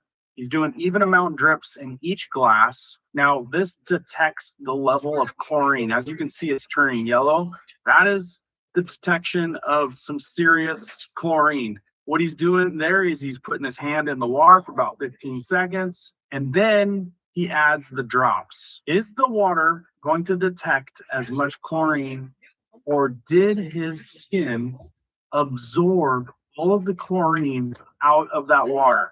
Wait 10 or 15 seconds. Do you see how much chlorine has disappeared from the water? Where did it go? It went into your body. Now, this next video I give you guys is going to be what tips you over the edge. It is a lot of facts. It's a lot of information, and you're going to want to make a change if you haven't made a change yet. Now, this is what I picked up recently, and I don't know why I hadn't done it earlier. Seriously, high quality filters that you can put on your shower head. Easy to do. You can do this at home. It comes with everything. Comes with the tape. It comes with the seal tape. I even ordered a couple extra filters. They're not very expensive at all. I got one for the master shower and the kids shower. Like I said, after you see this next bit of information, you're just like, you're gonna have to do something. Also find a link for one of these things, and I'll put it down there. This will test your water, and it'll test anything in it. If there's something in your water, this will detect it. Now, I've talked about RO filters on this channel before, which ones I've used for the last 3 or 4 years. They're not as expensive as the other ones on the market, but they're high quality RO filters, and they've got a lot of different systems. They've got entire home systems. Check it out, because what scares a lot of people away of getting the better quality filters is cost. And I've checked costs across the board. Like I said, this is probably the best bang for the buck that I have found that actually works good. I've used them for years. So again, the point is you guys getting filtration systems that work. It doesn't have to be this one. Do your research. This is the one that I've used for the past few years because I wanted to find one that was affordable enough for the community that also performed really, really well. And another thing, guys, is when the chlorine is in the water and you're in the shower, the steam, it goes into your lungs, a whole different problem. I'll be quiet. Just watch this. This is going to give you a load of information. There's a low concentration gas chamber in your house. You walk into it every single morning. You walk into it every single night. Your skin pays the price. Your lungs pay the price. Your hair pays the price. A study from the University of Pittsburgh found. Yeah, I was having a lot of problems with the water in Oklahoma, especially in the trailer on French Lane, because there was so much chlorine in that water. No label. If you ran a tub of water and went to get in it, you could smell the chlorine and bad. Kept selling cartridges. The water utility kept doing what was cheapest. Isn't that something? It kind of goes back to the old saying, create the problem and then create the solution. They're using the cheapest stuff available. This is they don't spend the money or go through all the stuff to take it through an RO filter for us to drink. They use a chemical, and the cheapest chemical, the most available chemical, and then somehow intertwined in there is the whole medical side of things, because they'll get you some creams, they'll fix the problems. I'm telling you, the more you dig, the more you find. They kept using chlorine because it was the cheapest disinfectant on earth. And what poisons you slowly cannot be patented, cannot be sued, cannot be recalled. This is the story of the most dangerous room in your house. Let me describe a person you might know. She is 68 years old. She wakes up. Her skin itches. She steps into the bathroom. She turns on the shower. The water hits her shoulders hot and steaming, and she breathes deep. She gets out 15 minutes later. Her skin is red. Her eyes burn slightly. Her chest feels tight. She thinks it is age. She thinks it is the dry winter air. She thinks it is the soap. Her dermatologist agrees. He prescribes a moisturizer for $50 a tube. A study published in the journal Dermatology, looking at 756 adults 65 and older, found that 55.6% had clinically diagnosed dry skin. Among adults over 75, the rate climbs to 75%. Doctors call it senile xerosis. They blame the years, they blame genetics, they blame the heater. Nobody blames the shower. Nobody asks what is in the water that touches the patient twice a day, every day, for 50 years. And here's where the story turns. In 1984, a researcher named Dr. Helena Brown published a paper in the American Journal of Public Health. She studied how the human skin absorbs chemicals from drinking water, and her conclusion was direct and devastating. She wrote that skin absorption of contaminants had been underestimated, and that drinking the water might not be the main route of exposure at all. That paper landed in academic libraries. The general public never heard about it. Then came Dr. Julian Andelman, professor of water chemistry at the University of Pittsburgh. He set up a controlled exposure chamber. He measured volatile chemicals coming off shower water.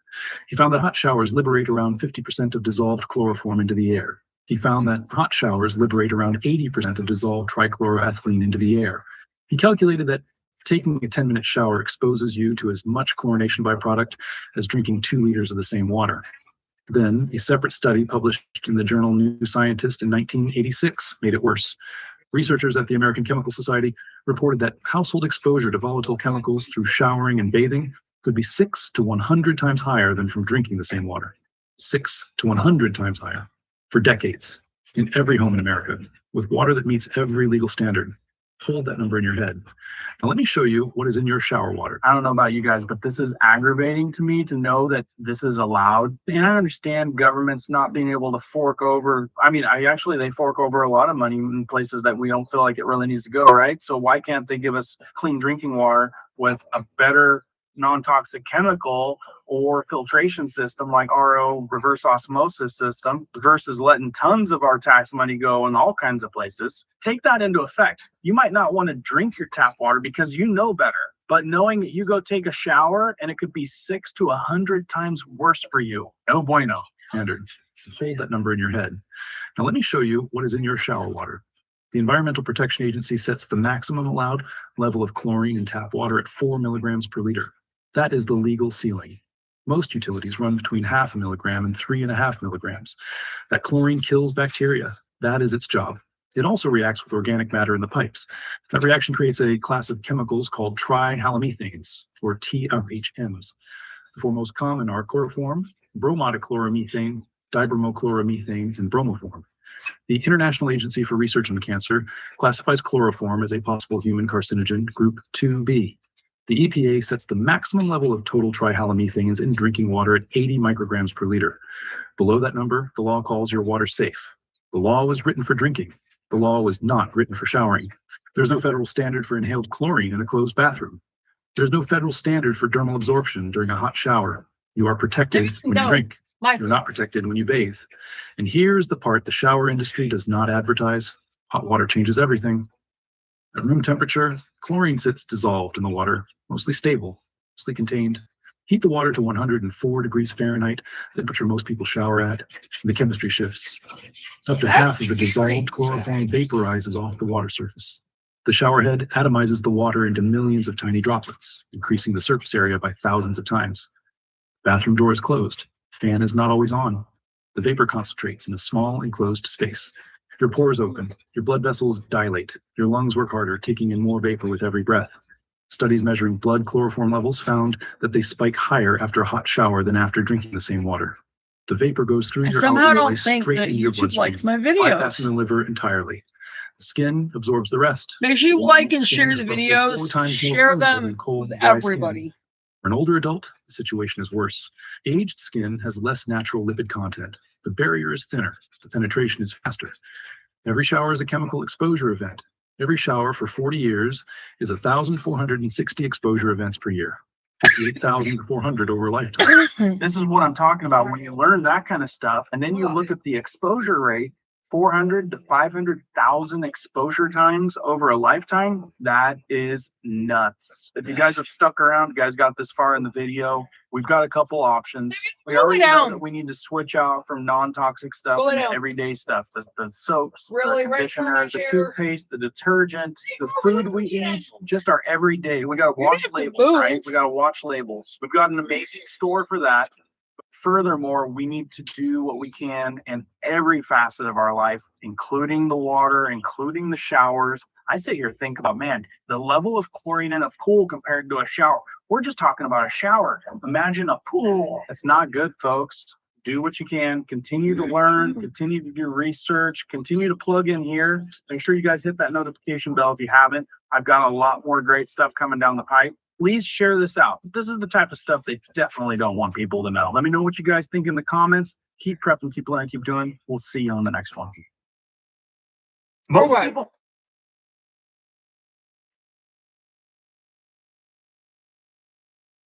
Now, Look, I warned you guys 2 months ago. You need to be more careful than ever, right? hey, where was that other one?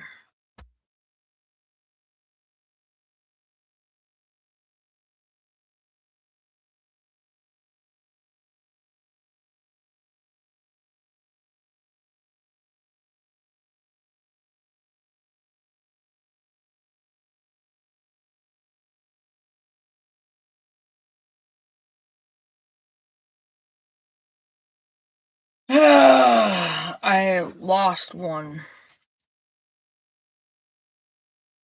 There was one.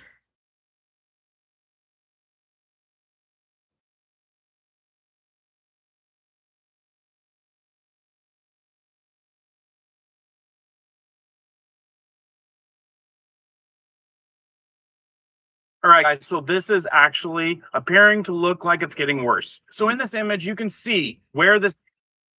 Maybe that was it right there. All right, guys, so this is actually appearing to look like it's getting worse. Is that?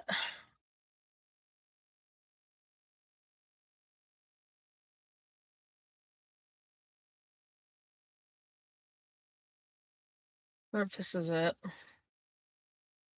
You realize most people are not ready for the next blackout or the next series of rolling black schedule. Most people are Okay, interested this or is it. just I just had it curious written about down the type of wrong. unit that could keep your family running during an emergency. And this one's got something that the other ones don't have. Super good information to keep you guys prepared. Coming right up.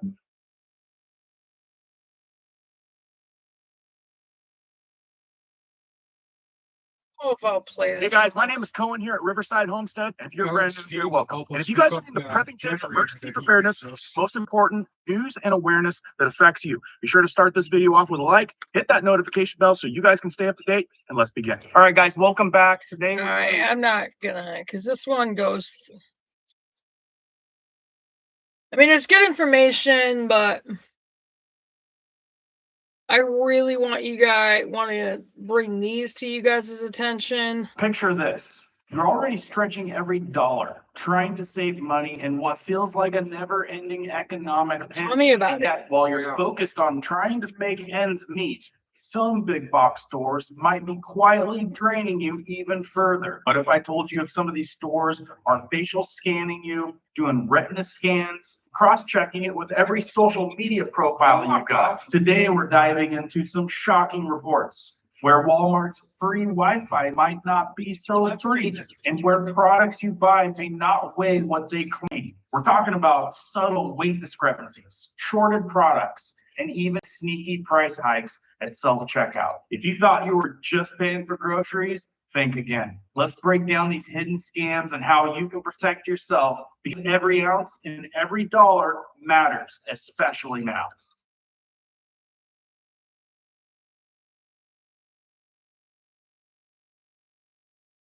Welcome back, guys. Thanks for starting us off with a thumbs up. It helps it reach more folks, and people need to be aware of this, because in a time where most people would say we're in a recession, I feel like a lot of people would agree with me. It's feeling a little bit more tight, and it's been everlasting, right? This has lasted a long. Put a number 1 in the comments if you guys agree things are definitely feeling a lot tighter recently. Real quick, before I show you how they're price gouging you on weight and cost and everything, let's get this one out of the way, because this one is the most alarming to me.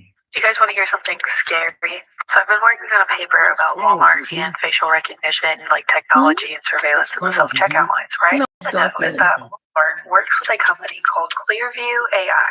Clearview AI is a database that collects photos from every social media platform all around the world. Clearview AI. Missed any phone calls or So if you are so one of the things I'm trying to do as well, you guys, is I'm trying to get myself unattached from my phone. I would highly recommend it, because It's not good to be that connected to your phone. Stealing your biometric data, but they are also very discriminatory. If you are a darker skinned female, you have a 35% higher chance of being arrested due to errors in the AI systems. And if you're a lighter skinned male, well, your rate is less than 1%. So some of you make the argument that there is no expectation of privacy in public or online, but harvesting biometric data without consent. Now, not only do you have to worry about that stuff, by the way, I think I'm only in the 1%, but I'll tell you what, if I ever have to go to Walmart, I'm gonna be wearing my sunglasses. The last thing we need is big box pinching more out of our pocket. Check this out. It's real money for us, but it's big money for them. It is. It's big money in profit. Jimmy agreed to show me how it's done. You want to try? I'll throw it on there. Yeah, go ahead. But each Domino powdered sugar bag we pulled off the shelf at this store was about an ounce under. It's happening everywhere. I'm just one guy. It's supposed to be 4.6 pounds. So I set off to test myself. Okay, Kentucky Light. Walmart, Kroger's, and Publix across Cobb and DeKalb counties. We stopped in Dollar General and Piggly Wiggly too. We followed Jim's method. $40. Whew. Pulling products off shelves for a quick spot test with our scale. Look at these frozen shrimp from Walmart, a 2-pound bag. Jimmy, in repeated tests, found them underweight. So we grabbed bags from 2 different Walmart locations. The FDA says the weight is calculated deglazed. That means without all that ice. But both bags we tested were not what they claimed on the package. Our scale showed both a 1/4 pound under the weight printed on the bag. What about some shrimp and grits? It's about an ounce under. It's an ounce under. These grits were on sale at a Cat Piggly Wiggly, but each bag we pulled off the shelf was underweight. So how and why is it happening? It's lack of vigilance. Emory Goizueta Business School professor Salani Farasta Fasoni is an expert on pricing. So both from an ethical standpoint as well as from a legal standpoint, they're misrepresenting what they're selling. She says research has shown shoppers won't notice differences under 15% in price or size. After Jimmy's TikToks went viral, Kentucky Legend Ham pulled some hams from Walmart. Jimmy started this because money was tight. Now he's hoping to push big companies to do better. So they should be responsible for what they're selling in their stores. Domino told us their industrial scales are calibrated on an ongoing basis and they run spot checks on their lines daily. We also asked Walmart about those shrimp. A spokesperson told me they did audits on several lots and did not find any problems. Isn't that something? You go question them about it and they're like, well, we don't see any problems because their marketers say that consumers won't miss 15% of the product. Do you guys think it's fair? And this is what I've been telling you guys for a while, is these big box stores, Amazon, Walmart, Kroger, all these big names, they're all big part of the monopoly and they're going to get their way and they're going to price gouge and they're going to do scammy stuff because you know what? We won't have another option. Well, personally, I get most of my stuff at a different store. I'll leave a link down in the description for that if you want to check it out. But we got to get to the Wi-Fi in Walmart is scandalous. Check this out. This article says Alabama man goes to Walmart, then turns off his Wi-Fi before entering. Beware. The article reads, public Wi-Fi is convenient, especially when you're in the area with limited service and still need to search something online. Send a text or be reachable. Now, is it just me or when you guys go into Walmart, does your phone work as good? Heck no. Every single Walmart I've ever went in, it's almost like I lose my service. Probably part of the scam. Many people connect to public servers without thinking too much about it, even if they're aware of the risks. The convenience sometimes outweighs the logic. This man is realizing how risky it is to be on public Wi-Fi, and now he's warning others. But check this out. Turn your Wi-Fi network off every time you enter Walmart, any grocery store that matter. I noticed I was looking up on my Walmart app, you know, what to find through the store, and I saw that it was connected to Wi-Fi. So I went to settings and I clicked forget network, you know, I don't auto join, right? So I'm still shopping. I look back down on my phone. Why is the Wi-Fi loading? And then it connects again. So I'm looking at it, I'm like, okay. I scroll through the settings and it's saying there's no option to like take it off or, you know, turn it off again. So I'm like, you know what? I'm just going to turn the whole network off. Y'all, Walmart is trying to track you and watch you when you enter their store. So you need to turn off their network, okay? Because they're going to, if you look up personal information on your phone, they will see it and it will be breached. Stay safe out there, y'all. Thank you. Yeah, so I know you guys already recognize that they've got your cell phone scramblers there at Walmart. They've been probably setting this all up for years, getting you used to knowing that you're not going to be able to use your phone in Walmart's or something. Like, I'm sure it's happening in Target and some of these other stores. It's like a service scrambler. But this guy shows that they've got all of these Wi-Fi extenders all over the parking lot. Like, I feel like we're in the middle of something that's being developed that's not good. Check this out. Why do you have so much Wi-Fi in your parking lot? So yeah, there's one there. One there. There's one there. There's another one there. Pole there. There's one on that pole there. One on that pole there. Another one there. Another one there. By my count, there's over 8 access points in this freaking parking lot. Like, oh no, 9. Yeah. What? Why? Why do you need such crazy Wi-Fi out here? Now, the more that I think about it, maybe it's not so much for Wi-Fi, maybe it's for asset tracking or people tracking. Walmart has had a very large problem of theft. So Who knows? Who knows, right? But I think a lot of people would agree that this is stacking up in one way, especially if you didn't hear about what they started doing with TVs. Yeah, it doesn't have only to do with tracking you at the store. Now it has to do with tracking you at home. If you missed this, you got to see this. It's a mountain of Walmart tracking devices. So we all know these are Walmart tracking devices. Let me show you what they're doing with the deceptive labeling. Did you realize that this TV right here is a Walmart tracking device to track you at home? Walmart bought Vizio television. And more importantly than just the TV itself, they acquired the data systems. This is the old box here, free Vizio account required on the 50-inch TV, right? Let's go around to the other side with the new packaging and see what it says. Customer account required.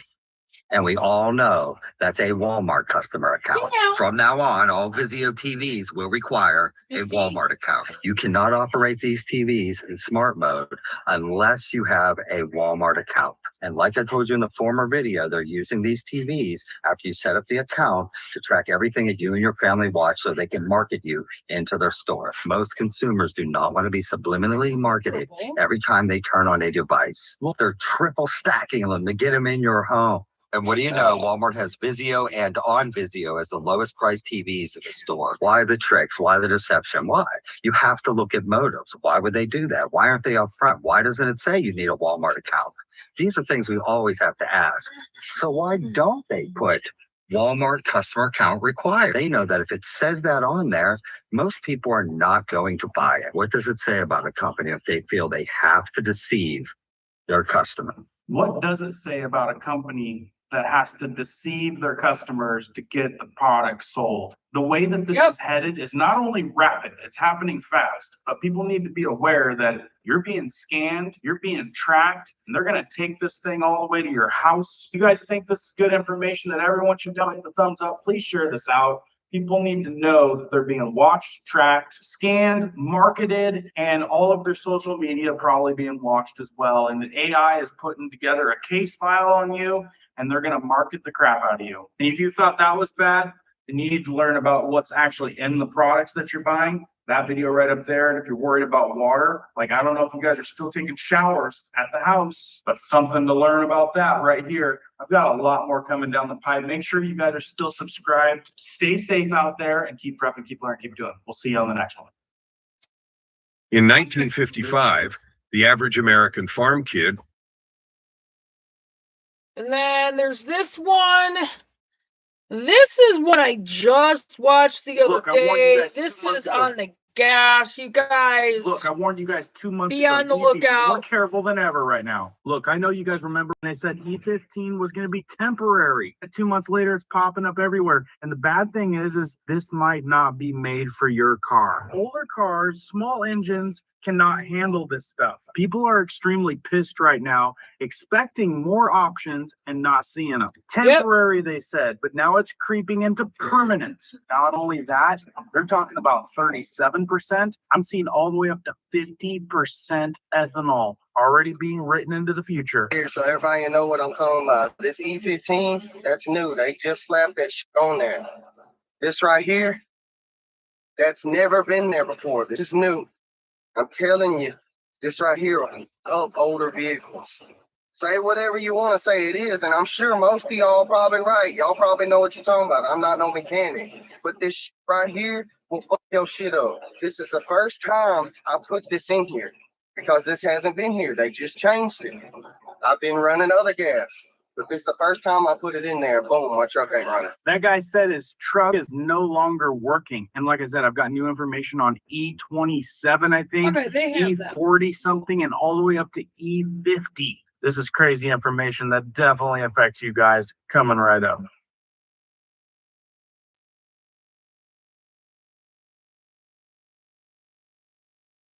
Hey guys, my name is Cohen here at Riverside Homestead, and if you're brand new here, welcome. And if you guys are into prepping tips, emergency preparedness, and most important, news and awareness that affects you, be sure to start this video off with a like, hit that notification bell so you guys can stay up to date, and let's begin. You guys realize I warned you 2 months ago that this was a soft entrance on something that's going to become so permanent. There's things going on, and I'm going to get into it here in just a second, but I said, they told us 20 days, E15, right? 2 months later, people are seeing it all over the gas pumps. People are indicating that their cars no longer work. And now we're hearing about E27, 37, 40 something, E50, 50% ethanol. Listen to what this guy has to say. If you think that the push for E15 in the US is bad, you need to see Global Playbook.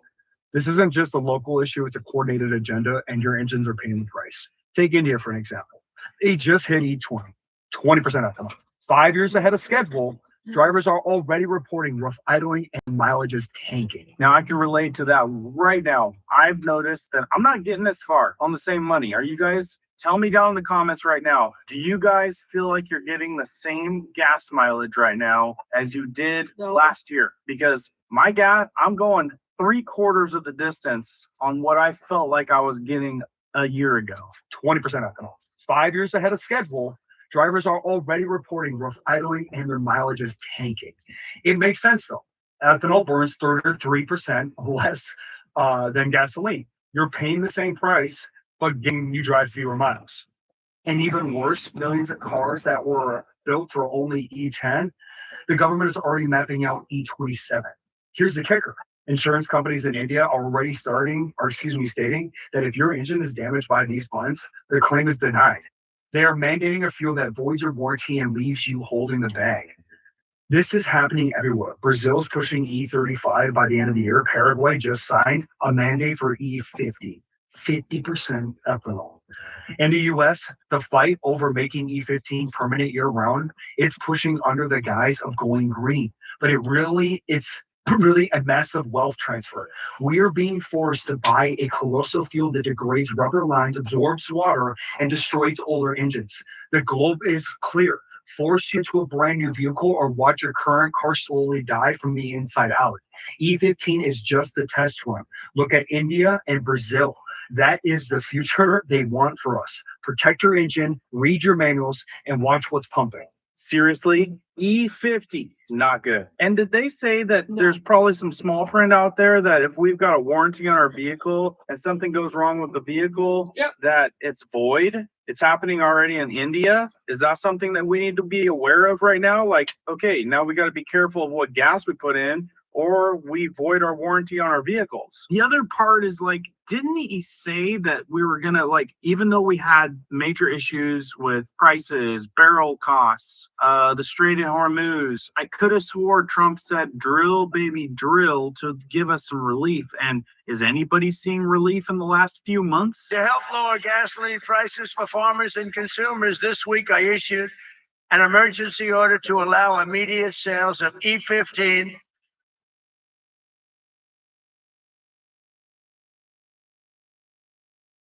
And just as I promised in the campaign, I'm seeking congressional action to allow E15 all year round, okay? Okay, I don't know if that's good or bad. You guys tell me. But I'm sure a lot of you guys are feeling like this person right here. They've done it, folks. They watered down the gas. It's not even 10% anymore. It's 15% ethanol, and they're telling you before you put it in your damn vehicle. Don't put that in your vehicle. I don't give a what Donald Trump does. We're not putting E15 in our vehicle that's designed to run off 10% max. Y'all need to be careful with that shit. I mean, Donald Trump's done a lot for our oil and gas industry. But putting E15 well, looks like I'm gas gonna in your be vehicle, buying the Dragon not Chunk it. beans on Amazon, Not unless your guys. vehicle is designed to run off flex fuel. Rare Seeds doesn't have it. And I gotta go down the road and try to find a damn gas station. I'm about fucking out of gas. I'm not even sure what the hell I'm gonna do if I can't find some that's got 10%. Guess I'll be buying that premium shit that's almost $5 a gallon. Shit. Look, that's the way a lot of people are feeling right now. 2 months ago, they said 20 days. 2 months ago. And now it's looking more like an indefinite thing coming from Trump.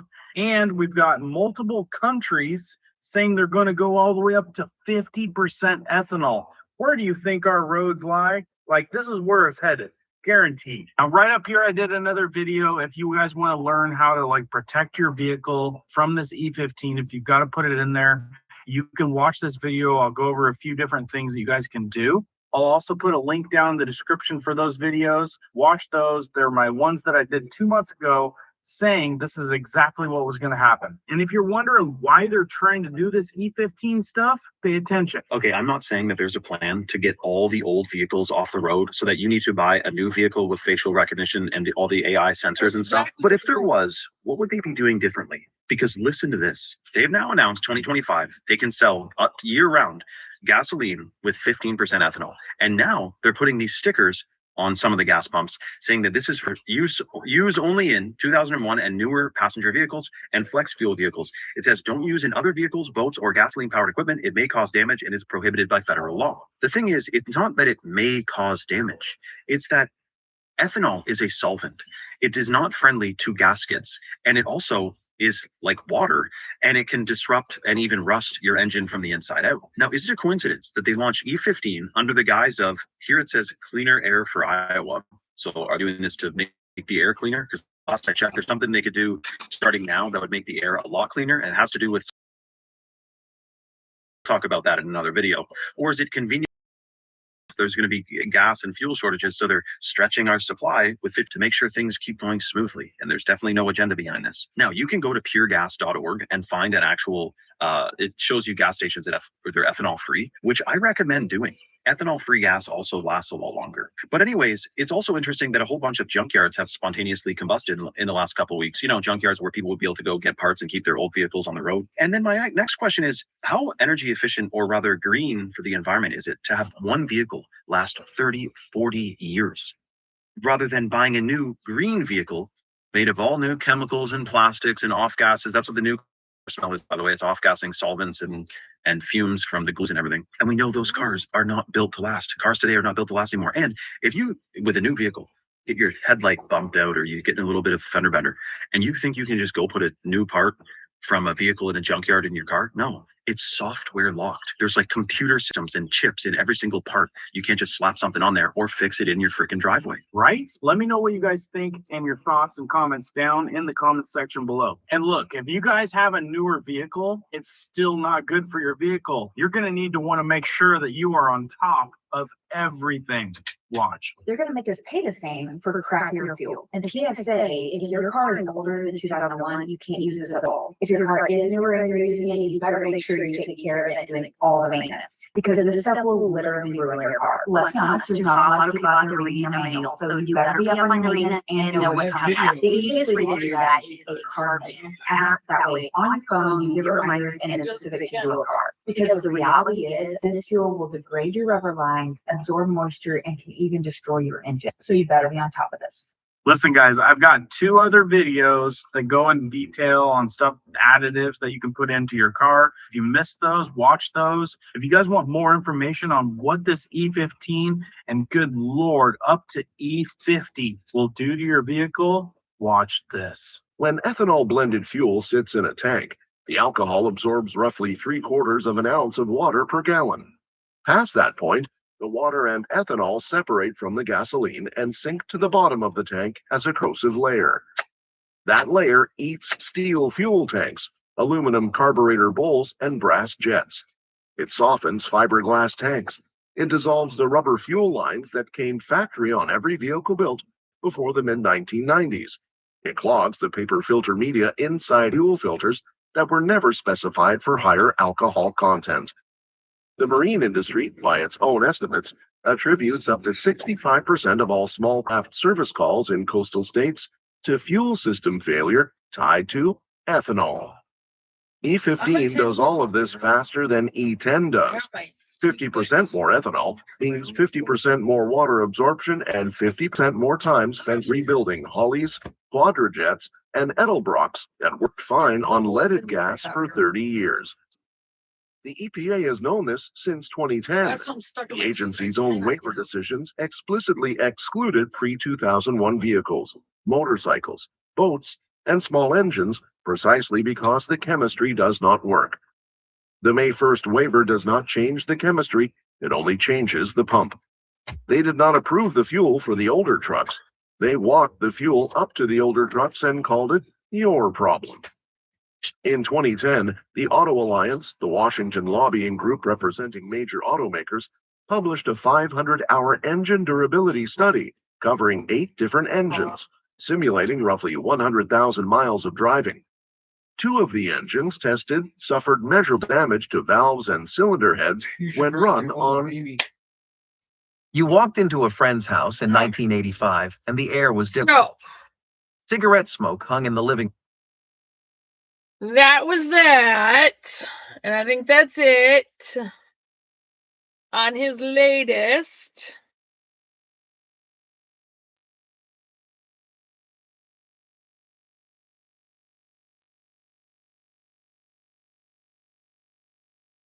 Getting hammered by droughts, higher temperatures.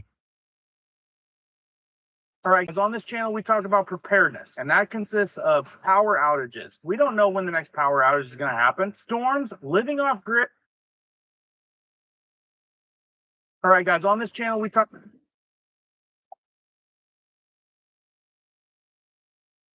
All right. Do you guys remember what? Yeah, so those are the ones I wanted to stick with tonight. We've been going for a minute and my computer is going to die, so I gotta take it back in the kitchen.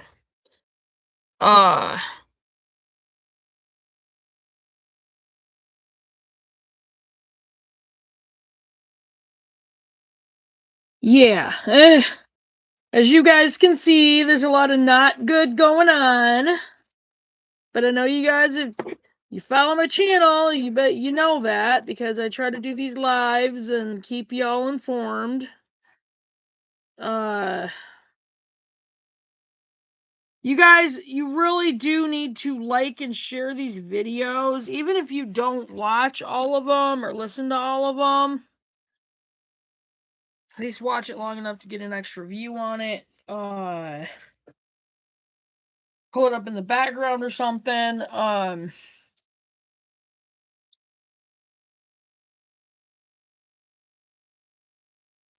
Yeah. So, like I said, there's a lot going on. Watch your pet food. I would highly recommend making it. I plan on doing that. I'm still working on getting a job. I'm still eating. I might put in a couple applications tonight, to be honest. I've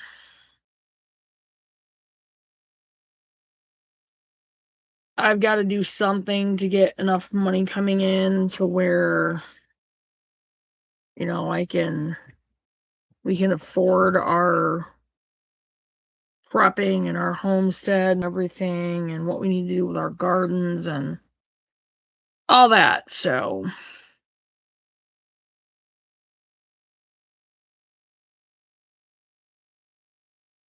I really hope, you know, that you guys get this video out there to people. It kind of sucks that I am not getting hardly anybody on when I am live.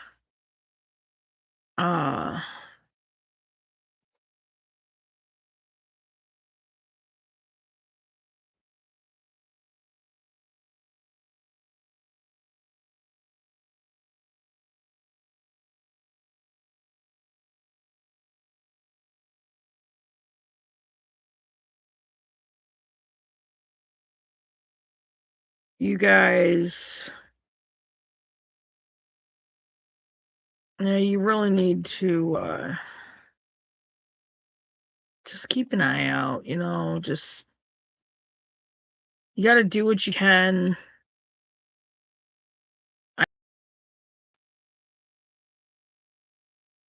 It's not easy. No.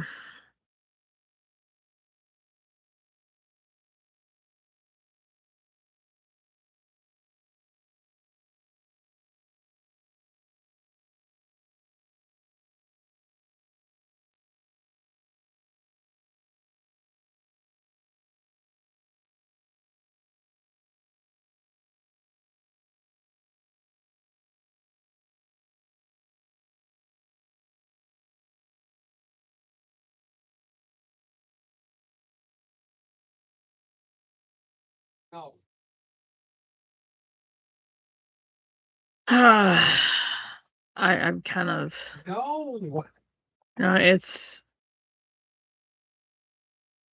overwhelming. I'll give you that. Scott, use the spray bottle. It works much better. She does it again.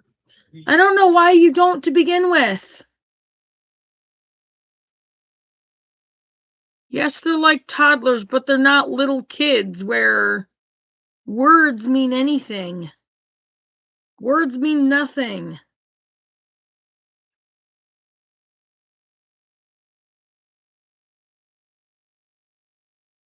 Yeah. You just have to be very diligent and just keep your heads up, keep your eyes open. Just really, really, focus on what you can do to get prepared, because that's where we are right now. What can you do to get prepared? But get your gardens going, get your homestead started.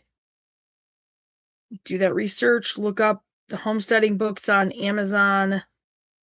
There's thousands of them. I don't think I'm going to get another video out there tonight because it's after 10 o'clock. I got to finish eating.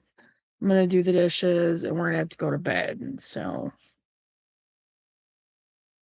I'm going to try to get up early tomorrow. Really try to. So I did restart my sourdough with the right flour this time. There it is. There it is. I just started it, so it's not really, it's not doing anything.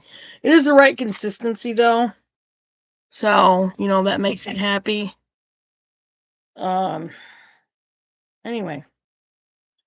But I will get off from here, and you guys, please like and share these videos. It is so important that this information gets out there. So, so important. It's really important. So share them with everybody. Get the information out there. Now I'll see you guys in the next video. You guys have a great night. Keep your heads up. Get your garden started. Get your homesteads going. Just get on this. Get seeds wherever you can get them from. Some places even give them away for free. So get them. Just get your seeds. Get gardens going. And learn how to grow and raise your own food. Because if you don't,